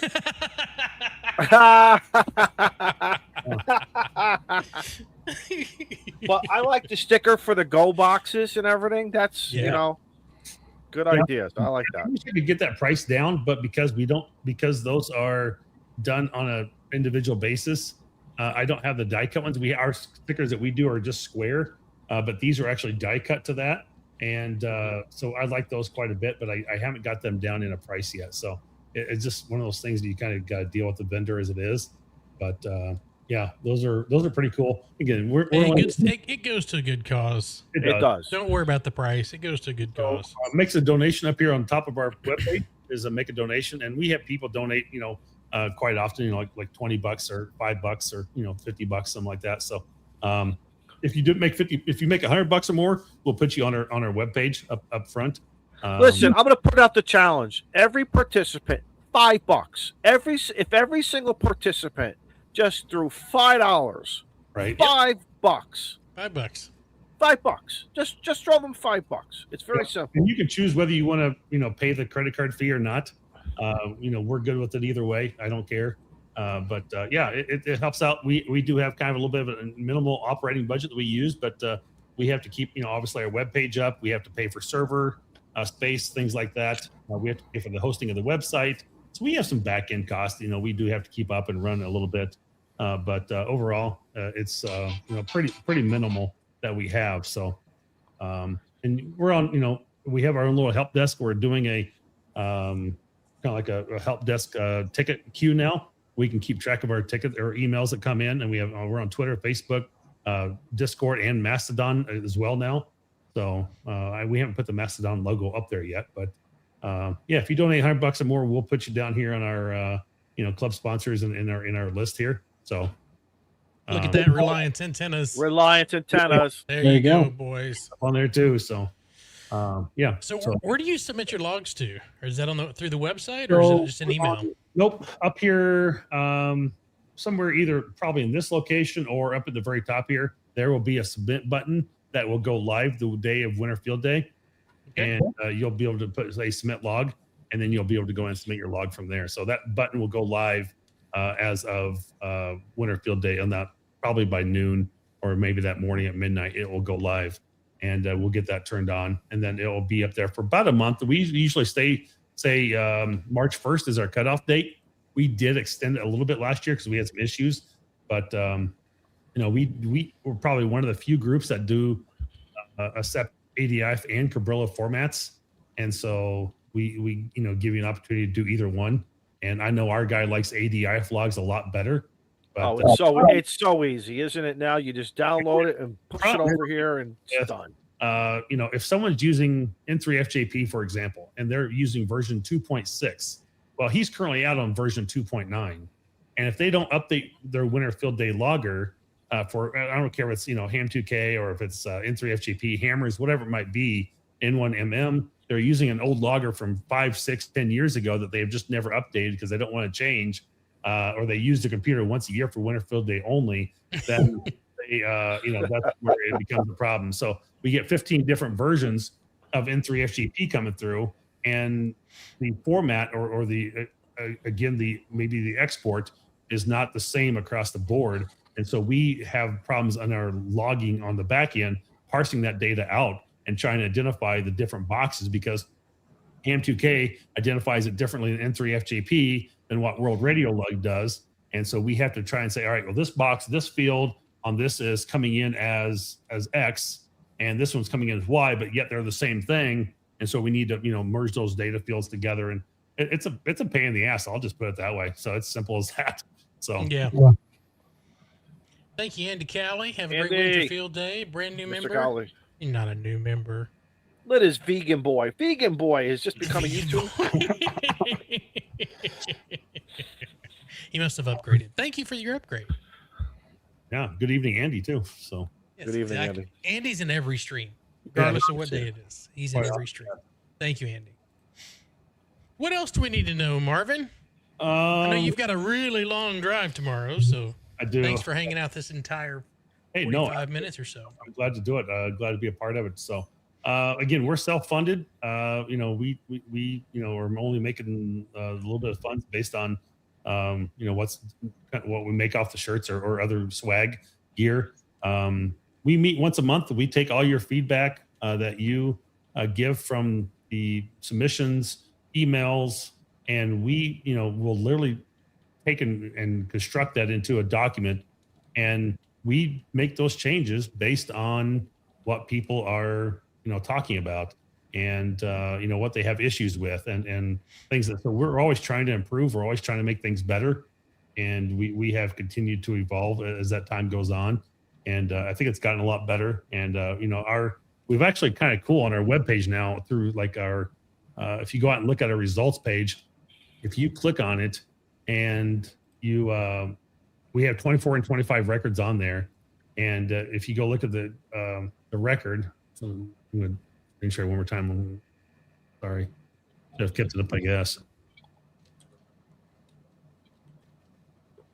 So go scores. So go look at this. You can actually see all this cool now information. Objectives completed. Maybe the operators of this different amateur radio group that was this club that participated. All the QSOs by band, by mode, final score, sections contacted. All that information, who did it, and the type of log type, ADF, and everything. So we've gotten pretty detailed on this type of information coming out, and it's pretty cool. So we try and give you as much information as possible. So. What are you seeing for trends? Are you seeing more CW? Are you seeing more sideband, or is it pretty? What trends do you see? Mostly, it's probably single sideband. I would say at the very top. That's where most people are probably doing their stuff. But a lot more coming around too. What percentage, if you can, are actually outdoors?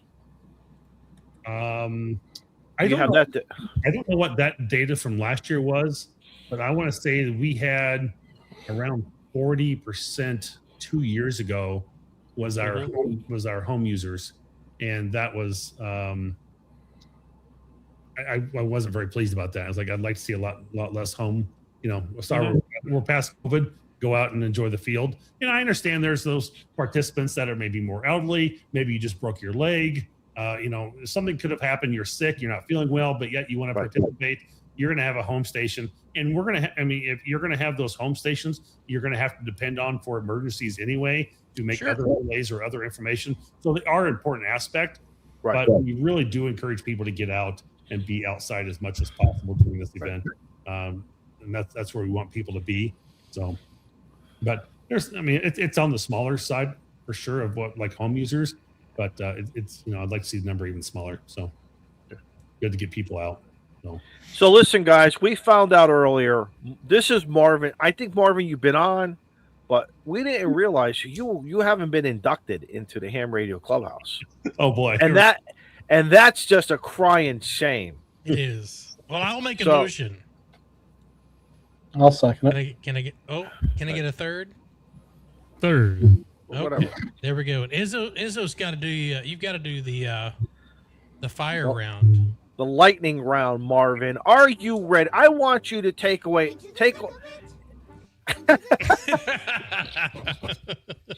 Before we So, jump Marvin- into it, thank you, so, Terry, Marvin, for 37 thank you, months. Terry.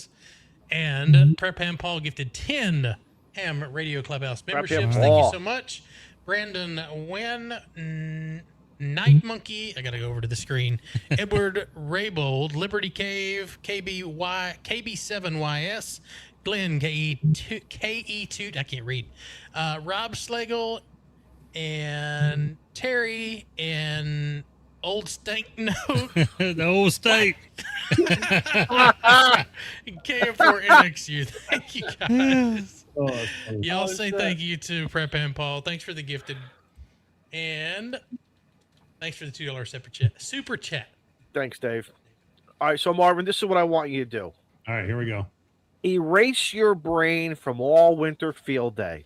Yep. Just be W0MET. Just be Marvin yourself, okay? Don't overthink it. Don't overthink anything. Because you're still going to become a member here. You can come back, hang out. We'll give you the key to the back door. And your first time, you got to clean up the empties and the returnables. But after that, it's a cool thing. And we give you gloves for that anyway. They may be used, but you're still going to get gloves. How nice of you. You. All right. Question number 1. Joe Brett, are we ready with the music? Question number Absolutely. 1 for Marvin. No, we're not ready. He's got to find his hot What do key. Fail. What the hell what happened to the millionaire music or It's copyrighted. we're going to have Copyrighted. we got to have a meeting about the meeting here about this.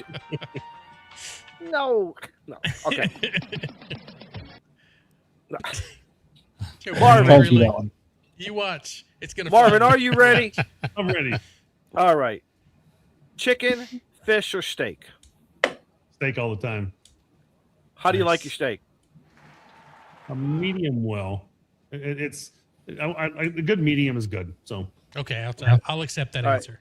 When you put it on the dish, you put it on the plate. If you could have anything else around it or in a side dish, what would you complement your steak with? Anything. What is Marvin like?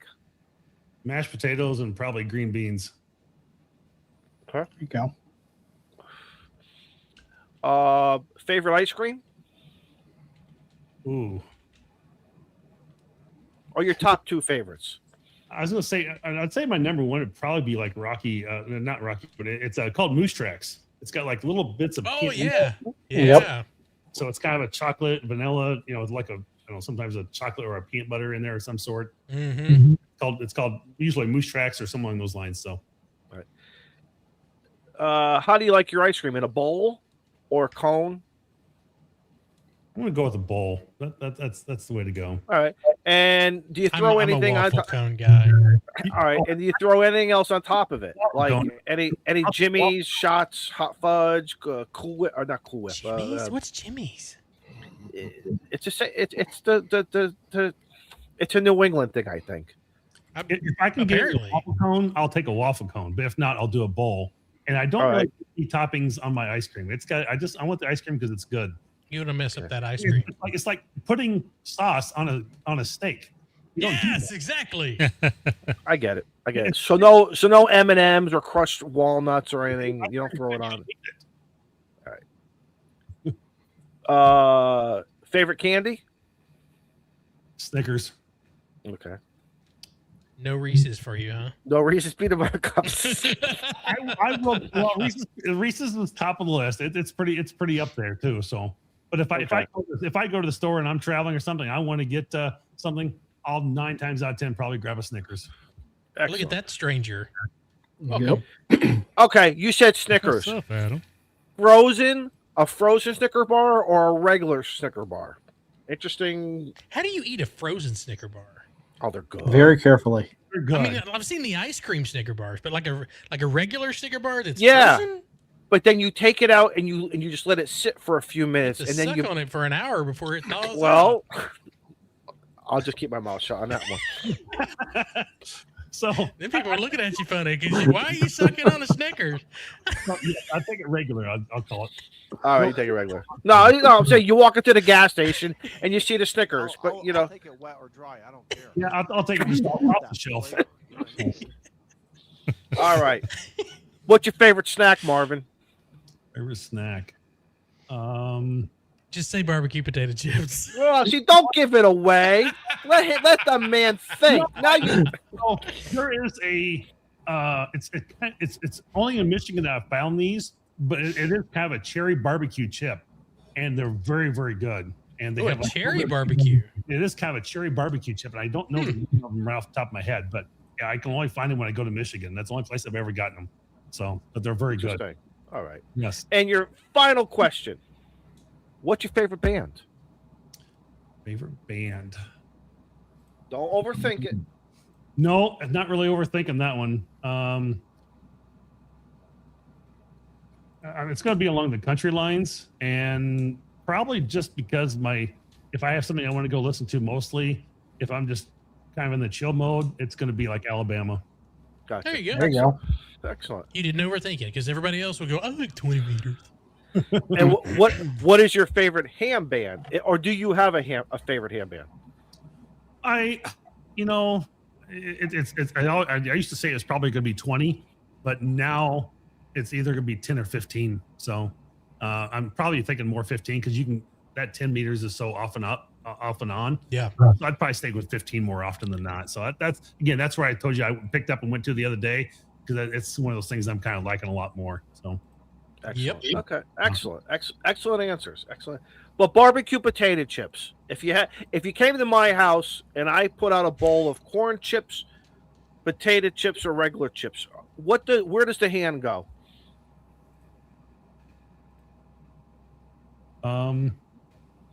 If you want to be my friend, and come over, first of all, there's really only going to be 2 bowls, not 3 bowls. Right. Exactly. No, but for guests, we do. Probably just go to the regular barbecue chips. But it's called. Oh man, what is this? See, more people than not like barbecue potato chips. He can't stand it. It's called Great Lakes Potato Chip Company, and they're Michigan cherry barbecue potato chips. Great Lakes is the brand name. I wonder if I can get them on Amazon. Get them on Amazon. Yeah, just hit up in a way. They'll ship them to you. Yeah. So. Excellent answers. Seriously, excellent answers. All right. Good stuff. Good questions. We like to stump people. And it's funny, Izzo, when Mike into MAK, when we did that POTA, as soon as I sat down, he put a bag of barbecue potato chips. Did he really? I was like, oh. I think that's probably one of the more common chips out there, Mm-hmm. Yeah, normal people eat them. Yes. What are you saying? I didn't say anything. If you want me to come to Huntsville, or if you want to come up to Connecticut, I will put the bowl out or get the bag for you, but you will never see me participate. The only time I had a barbecue potato chip in my mouth was when those Northeast boys took me and they did a ransom on me, and they took me hostage. You know what I'm talking about.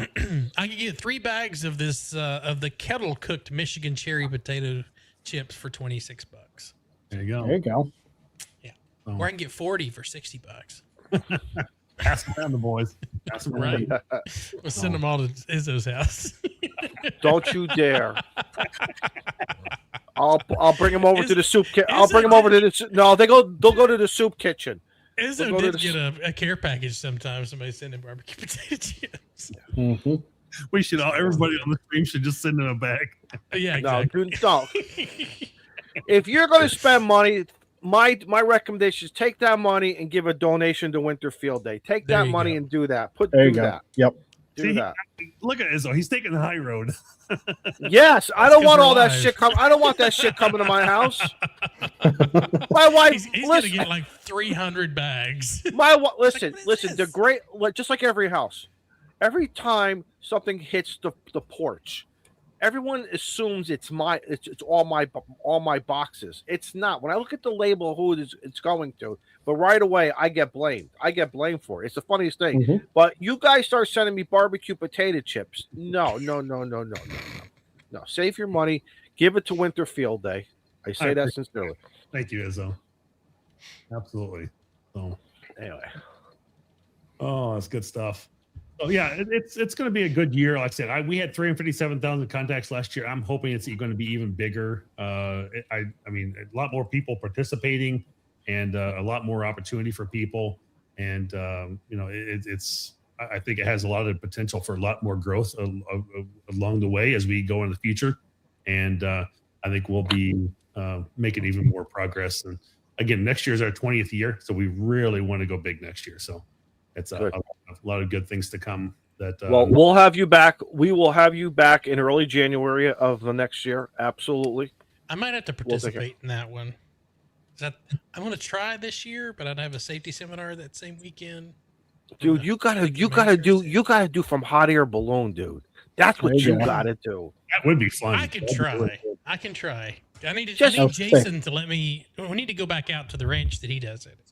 Yeah, just do a tether line for crying out loud, man. Oh, absolutely. Yeah, I'm not going to free fly. Absolutely. No, tie the line. We'd make about 3 contacts this time. Oh, gotta go. tie the line around Frank, and just. Oh Lord. Normally, when I tether it to 3 vehicles. Oh, tether it to Tank. Yeah, Tank and Sapphire. There you go. Tank would go flying. Probably pick Sapphire up too. Right. I will say it got really windy when we set up the Chick-fil-A balloon at the ballpark for the Texas Rangers, and when it went, I have a Tundra. The back of my Tundra, it didn't get the wheels off the ground, but it definitely had the a little bounce stretched. Yeah, I was like, wow. We're gonna hook it up to the front next time. Well, that's how you break a spring, right? Yeah, exactly. Don't hook it to the trailer. That's a very bad thing. Yeah, the trailer gets light when you take everything out of it. Then you lose your balloon transportation vehicle. Can we? I have a question. Has anybody ever just lost the balloon like that, where it just can take off and? No. I'm sure accidents have happened. Yeah. But before you put any air in it, there's a line that's tied off to the balloon that's tied off to your vehicle. Oh, gotcha. And we don't fly when it's windy. No, that's a big no-no. Marvin, have there been any reports? Yeah. Well, I'm thinking, Marvin, have there been any reports during Winter Field Day, guys operating off the tailgate and the radio falls off the tailgate during the event? I'm sure it has. They won't report that. That won't be reported, Shane? No. But that's why you have a bad day. That's why you have a bad day. For that. Yeah, that's one of those things that I'm sure there's lots of accidents and shit that happens along Winter Field Day, but we don't usually hear stories. Exactly, it happens. That's why you got insurance. They don't brag about it. That's what. Right. That's why they don't brag about it. That's why you carry a first aid kit with you. That's right. Mm-hmm. Build repairs, buddy. Build repairs. So exactly. Why is my focus off again? Stupid cameras. Really good. There we go. Marvin, hang out if you got to run. We understand. Let's go. I'm good. I'm good on time. I'm good. Okay. Good. What else is going on? Joe with Brent's everybody? looking a little sleepy over there. You okay, buddy? And I'm just hanging out, dude. So, as I said earlier in the show, I bought Mama Noel a new juicer for on camera, new juicer. Right. For Christmas. She's been wanting a juicer. So the first thing she does, I like orange juice with a lot of pulp in it. I like a drink and a meal at the same time. Yes. Oh, I don't want to chew my beverage. What Absolutely, the hell? yes. That's like chewing tobacco in your juice. Chewing tobacco's right here. Anyway, so anyway, the first thing she does, bless her heart, is makes me some orange juice with some pulp in it. And I'm looking at all those orange shavings, all the peel coming off, and I'm like, we might need to save that. You get an old fashioned, they put an orange peel in it. Yep. Mm-hmm. So we saved one. We saved it. So that's the shavings. Why So can't have- you stick? So now you're just missing the bitters and the simple, and then you have an old fashioned. I don't know if I'm missing anything. I'm starting to think the orange peel's fermented a little bit Well, before I got to them. Ooh, well, why don't you put that stuff in the ground and grow more oranges then? Don't work like I don't that, think is it it? works like that. Yes, it does. Nature will always. What do you Put, call put that your word? cigar in the put the ground and see seeds if you in the get tobacco leaves. If you get Hey, tobacco leaves let me out tell of you it. something. Exactly. No, I'm okay. You want to hear a story? Do we have a Yeah, story? absolutely. Story time. Absolutely. Yes. In the summertime, my cigar, because I take the bands off when I get to a certain, down. I rebury. I bury this. Like I give it back. I because it came from the ground. Now it's going to go back. It's not in the same So you country. compost obviously. it. Yeah, kind of. And I think I have Okay. a cigar tree growing out back there. No. I doubt it. I doubt. It gets really cold where you're at. But And it tobacco regrow. But leaves don't like really cold. Actually, no. there's a lot in Connecticut. There's a lot of tobacco farms around Connecticut. At one time, there was a tremendous amount up by the airport, up by Bradley International Airport. There's a lot in there, which is really surprising. So I walked And it's funny. And it's funny today too, because when I went to go do my POTA, I stuck that. What do we call that stake in the ground that we all use? The stake with the Steak? pointy. The stake, no, not the stake with the pointy tip. Well, it looks like you're trying to put up a big black mask. I wasn't going to say it. I was Well, the first 6 to 8 inches of the ground were rock. Joe Brand's gonna have to get it out. The pointy part, the first 6 to 8 inches was Keep rock going, hard. yeah, keep It going, was yeah. A ground spike. the ground. the ground spike was really, and I didn't want to break the side plastic tab. So luckily, I the found fence post. The electric fence fence post. post. Right now, I bought a box of a dozen of them, which will probably Right. last me for another 40 years, but I don't care. Because emergency knows no holiday. You can never have enough.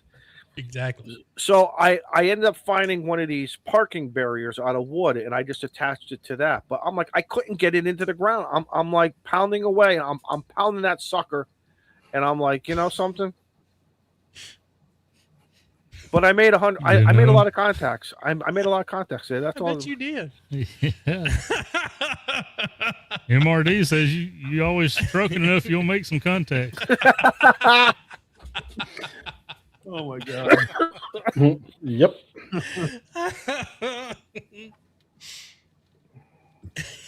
Goodness. Steve, you've been up here in the wintertime. You know what it's like. Oh, yeah. You were here. Damn You were here cold. when Frozen. it was damn cold, snow, and how do you get that thing in? You got to pound away. You don't. You don't. No, You got to find You alternatives. drive over Yeah. the mast mount. Yeah. You drive And then over you the leave it mast. at You park. put it on. You put the mast, the thing that holds the tire holds it up. You don't have to Right. put it in the ground spike. And then remember, Steve, we drove away, and then the guy found it and for me, he gave it back. That was That's a right. good park. That was a good park ranger. I He think knew I who it owe. belonged to. I think I owe him a couple of Reese's peanut butter cups for that one. Or a beer. A beer, Yeah. beer. Eric says you have to pee on it; it'll soften the ground. It depends on what time of the year. Well, that gets to be a problem because without getting too graphic. graphic. When you Yeah. do that, and come on, someone's going to see it. That's all I need is that bird watcher with the binoculars who's scanning the area, and all of a sudden, holy Christ, I gotta make it, you know. It's just like when They you drop was in the the charges park for and lack that of girl evidence. It's okay. winked at you. They were behind the bushes though. That's what was so interesting. Joe. You could still see their feet though. I saw the feet. Izzo has Marvin. Izzo has quite the experience out doing POTA. Yes. He's seen lots of things out doing POTA. It just Questionable things. very, and it's like what that day I How do just you wanted log that contact? right. He's shared a lot of these stories up on Northeast Ham Radio. And Oh, those crazy guys from the Northeast, man, they're crazy. I love them. Yeah. I love them. They're Exactly. great guys. I have a couple of koozies that I custom made for the Grouch that they ship today.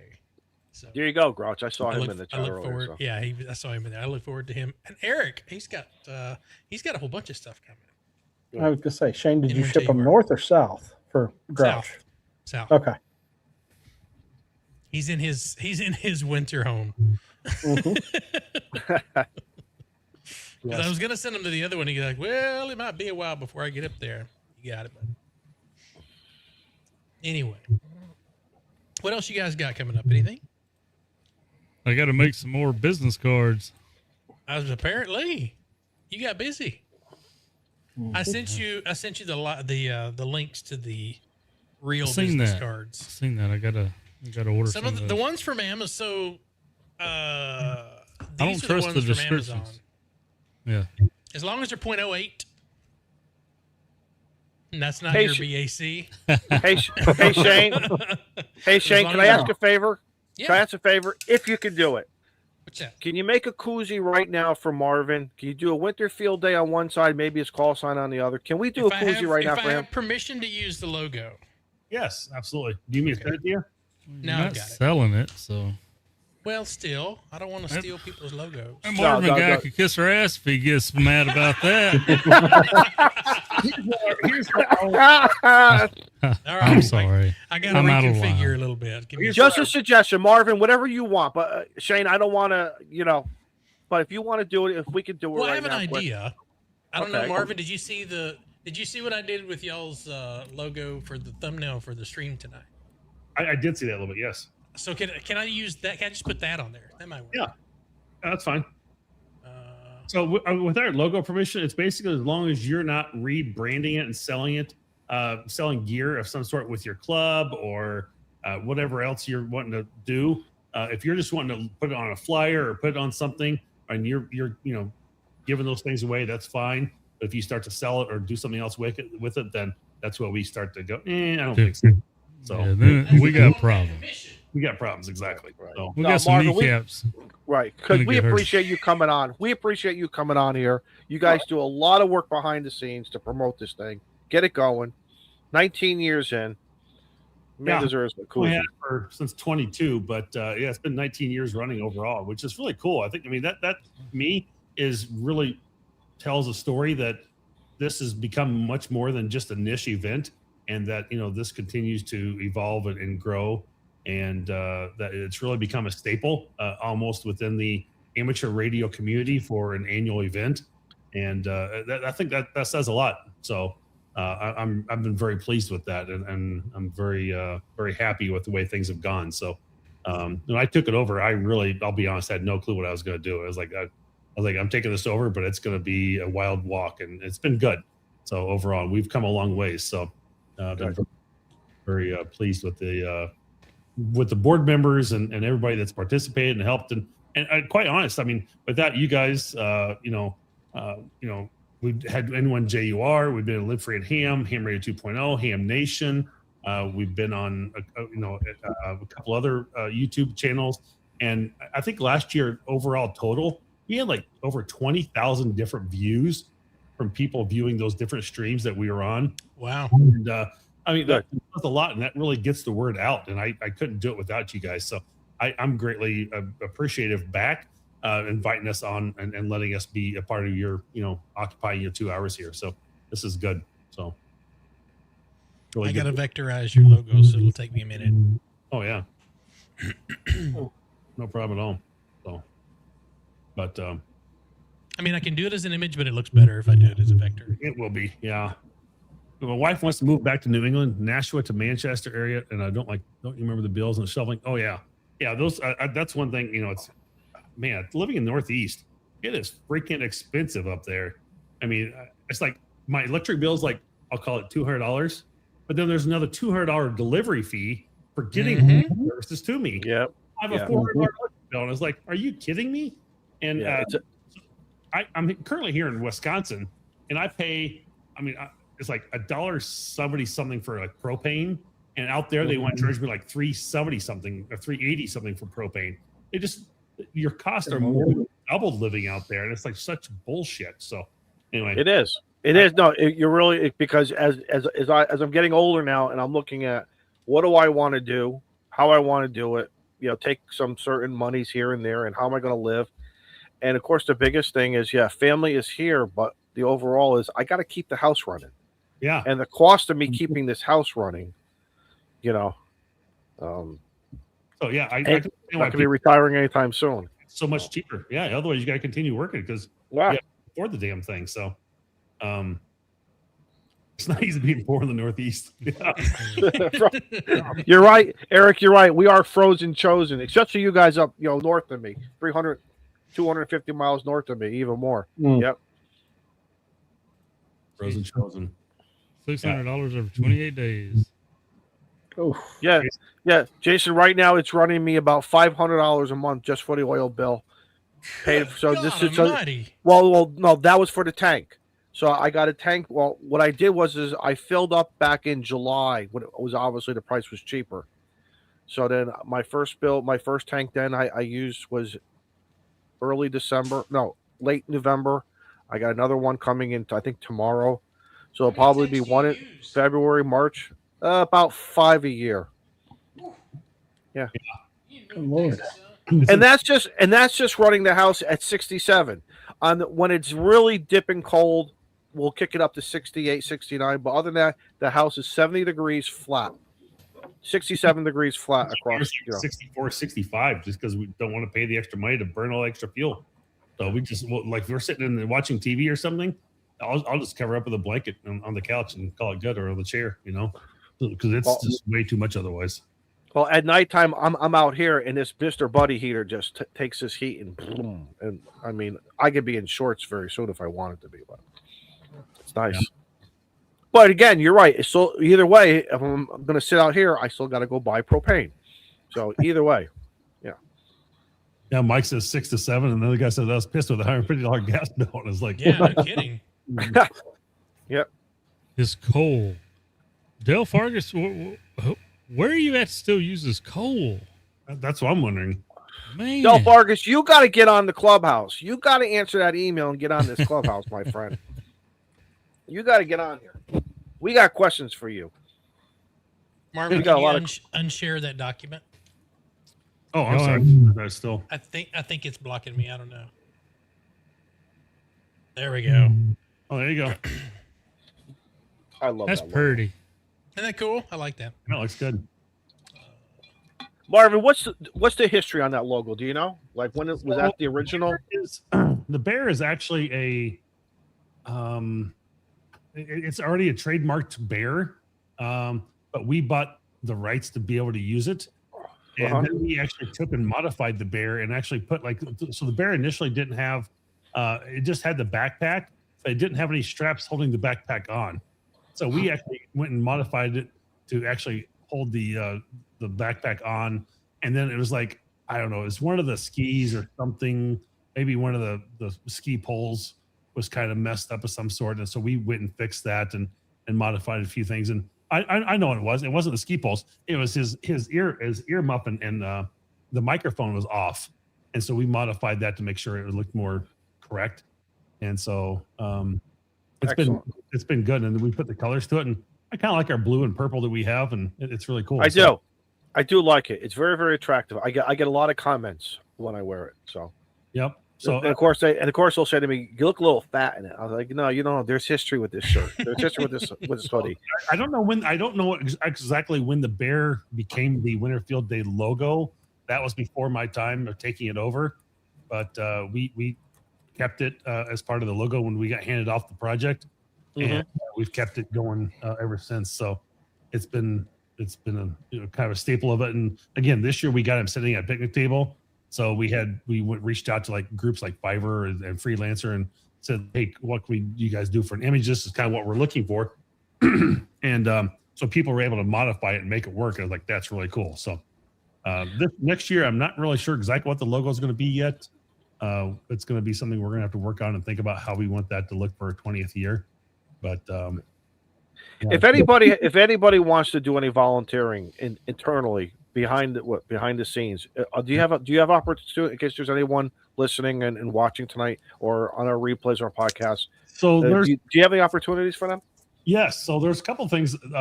You can reach out to us at WFDA@winterfieldday.com. So it's just a Winterfield Day Association in short. But, we're always looking for somebody that could help do some development. Developers are really tough to do our back end for our parsing and our scoring and doing some of that. And I actually kind of really want to revamp the website too. Right now, it's currently all written in PHP, and we'd like to be able to find a little bit of an easier way to be able to do that.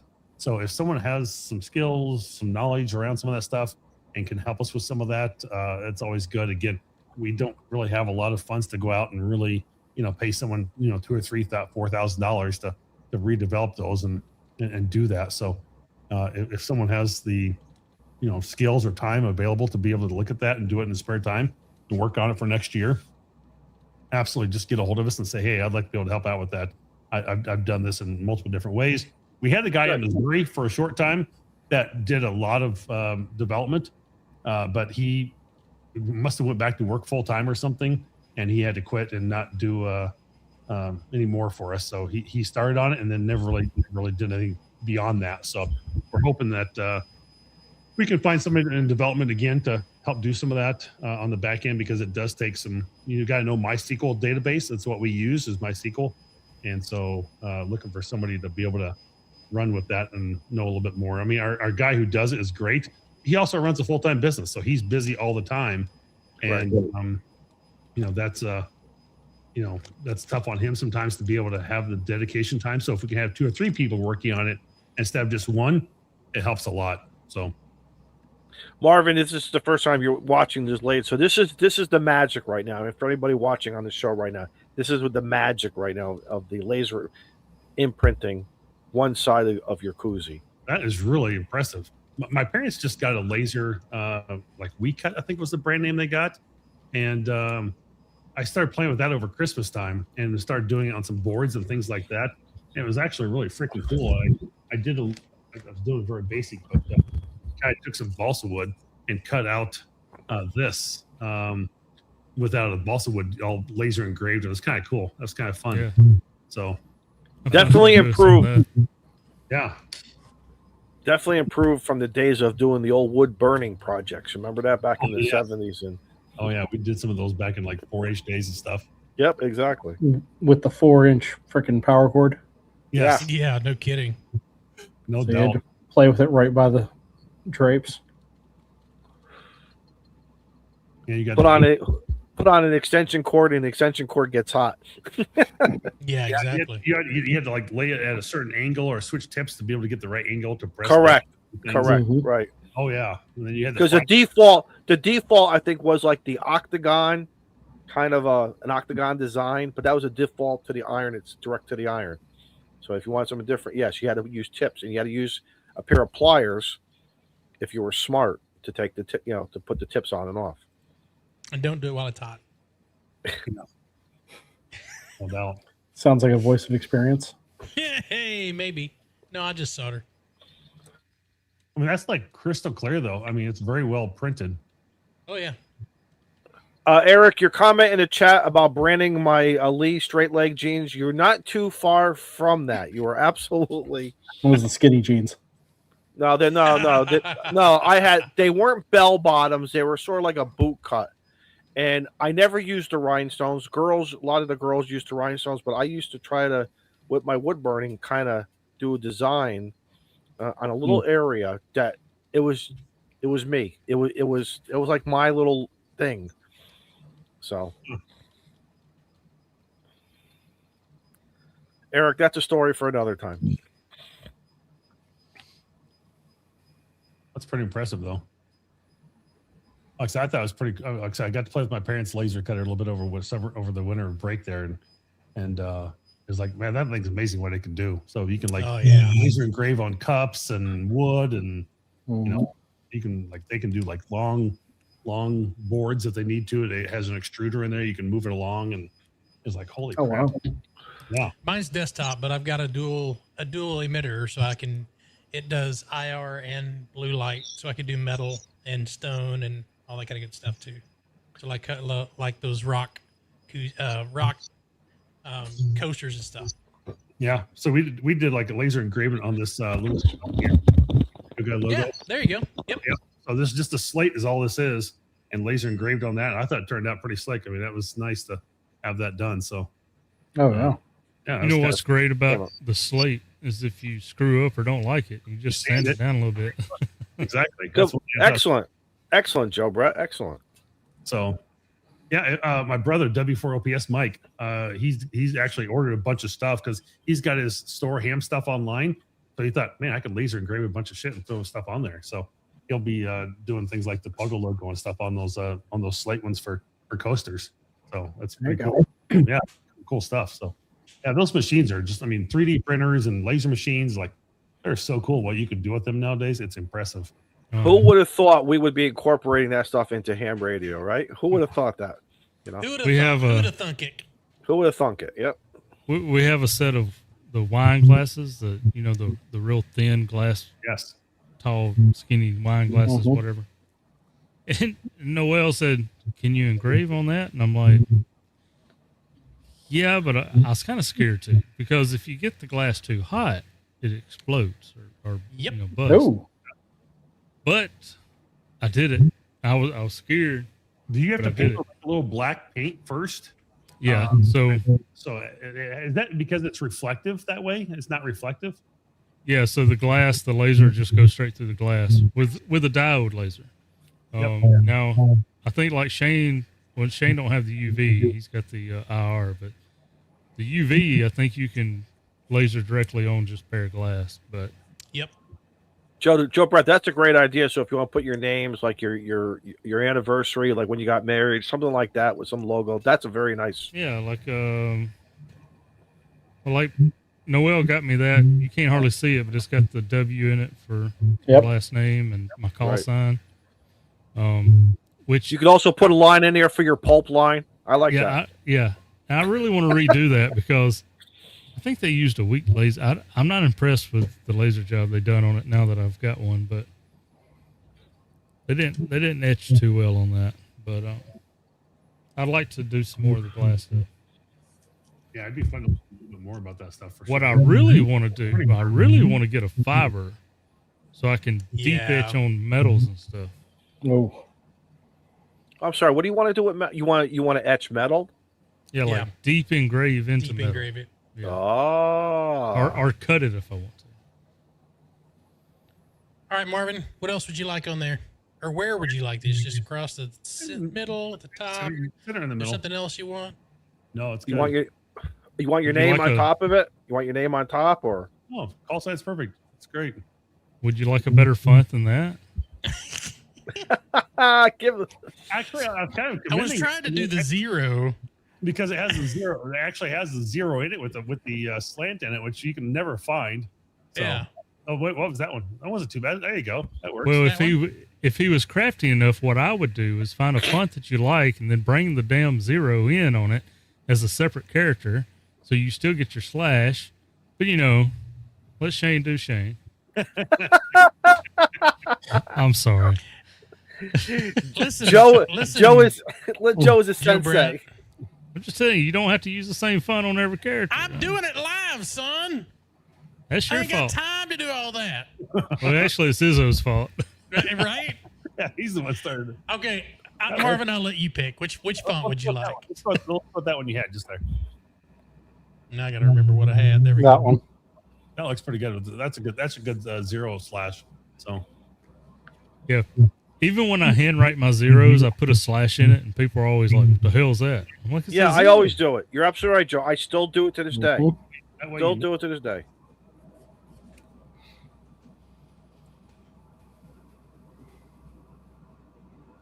I don't know if that's a public safety thing, Joe, but I've always done that. Del Fargus said, "Front face equals Windings." Oh, that's awful. Mm-hmm.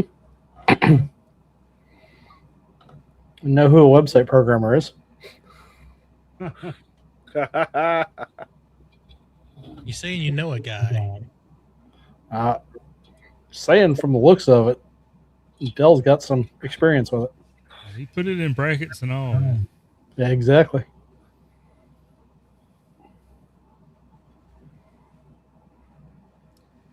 Doc says, "Does anybody slash the number 7?" I have been known to do that before. Yes. But Mm-hmm. Not usually. I did it through middle school and part of high school, and I was ridiculed, saying "You're not from France," is what I was being told by. Like, what do you mean? But anyway, Okay. I don't know, maybe. But I don't hang around with those people anymore. So Yeah, I used to slash a 7. I haven't done that for years now. I don't know why I stopped doing it at some point, but yeah, not totally weird.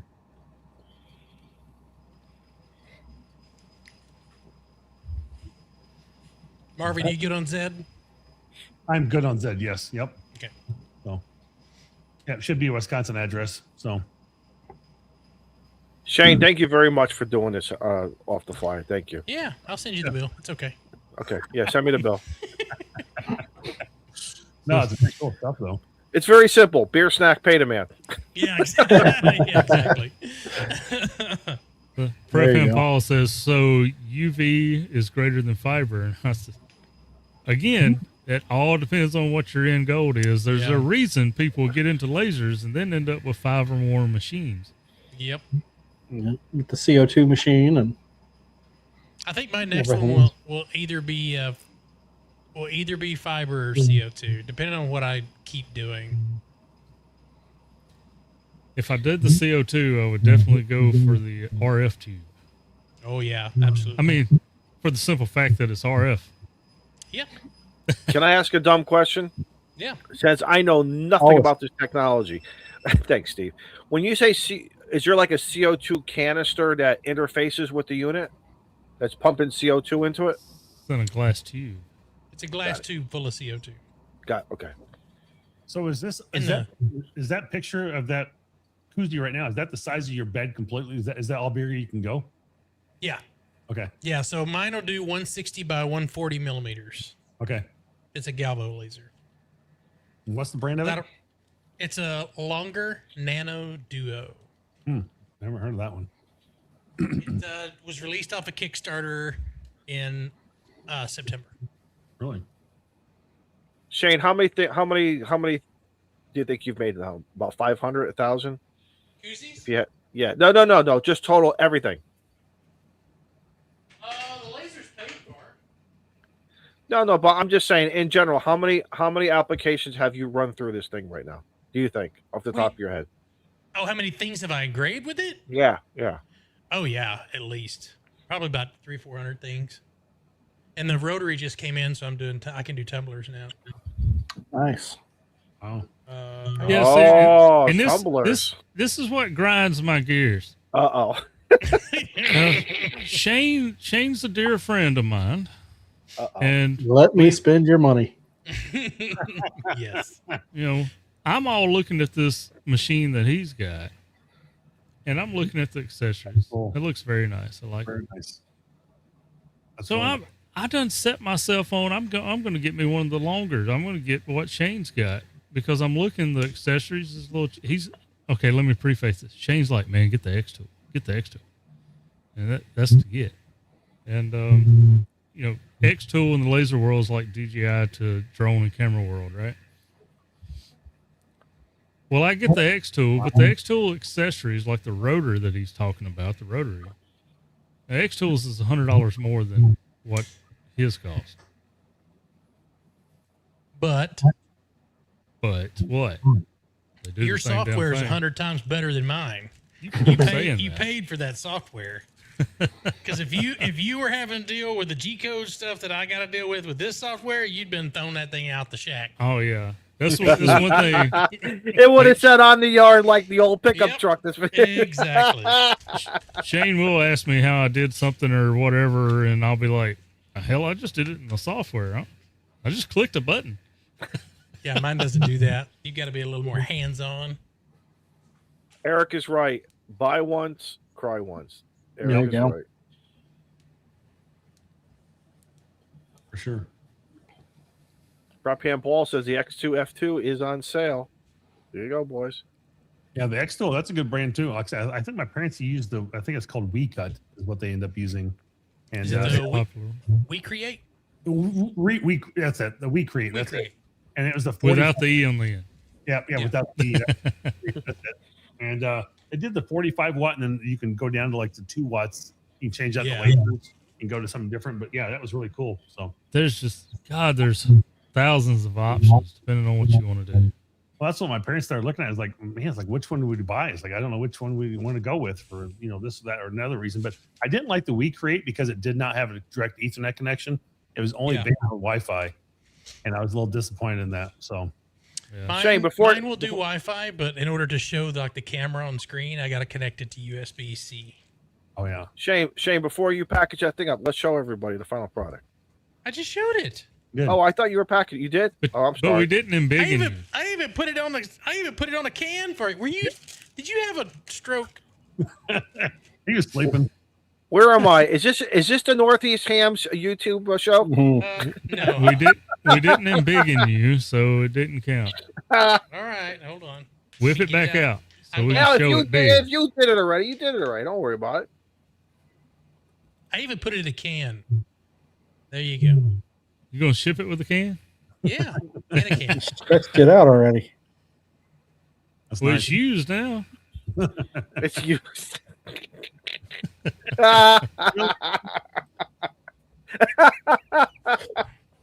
No, that was a snowball. That was a snowball. I like it. Marvin, and in case something happens and you drop a radio or something, I'm going to include a K5 QBF approved radio Band-Aid. Band-Aid. I Look like at that, Marvin. You made out good tonight. That's good. That's awesome. I like what Interstellar Starman said. I purchased a Kenwood TH75 today. Looking forward to doing Apres and D-Star. I guess if you purchase that, you're not buying any laser stuff for those prices. Not without a kidney donation. Right? It's like, yeah. I will drop this in the mail tomorrow, so you have it in a couple days. Yeah, no problem. I'm sure it'll be here around the week or so. So, it depends. I don't know if you put it in the post office or if you put it in the. It'll go USPS. Yeah. So I was, when I had my mother-in-law ship me something to Massachusetts. I don't know, last fall, and it literally took like 2 or 3 weeks because it bounced between St. Paul and Eau Claire. And then went back to St. Paul, went back to Eau Claire, St. Paul, then went back to Eau Claire. Like literally a week and a half. Joe Brent's ATOS. Yeah. Well, that hit him It don't never stop. showed up. It got to Florida and stayed in Florida. The ladies were in there saying, "Hey, I've shipped this stuff, a month and a half ago to my son," and it's like it came back to me again. And it's like, what the hell?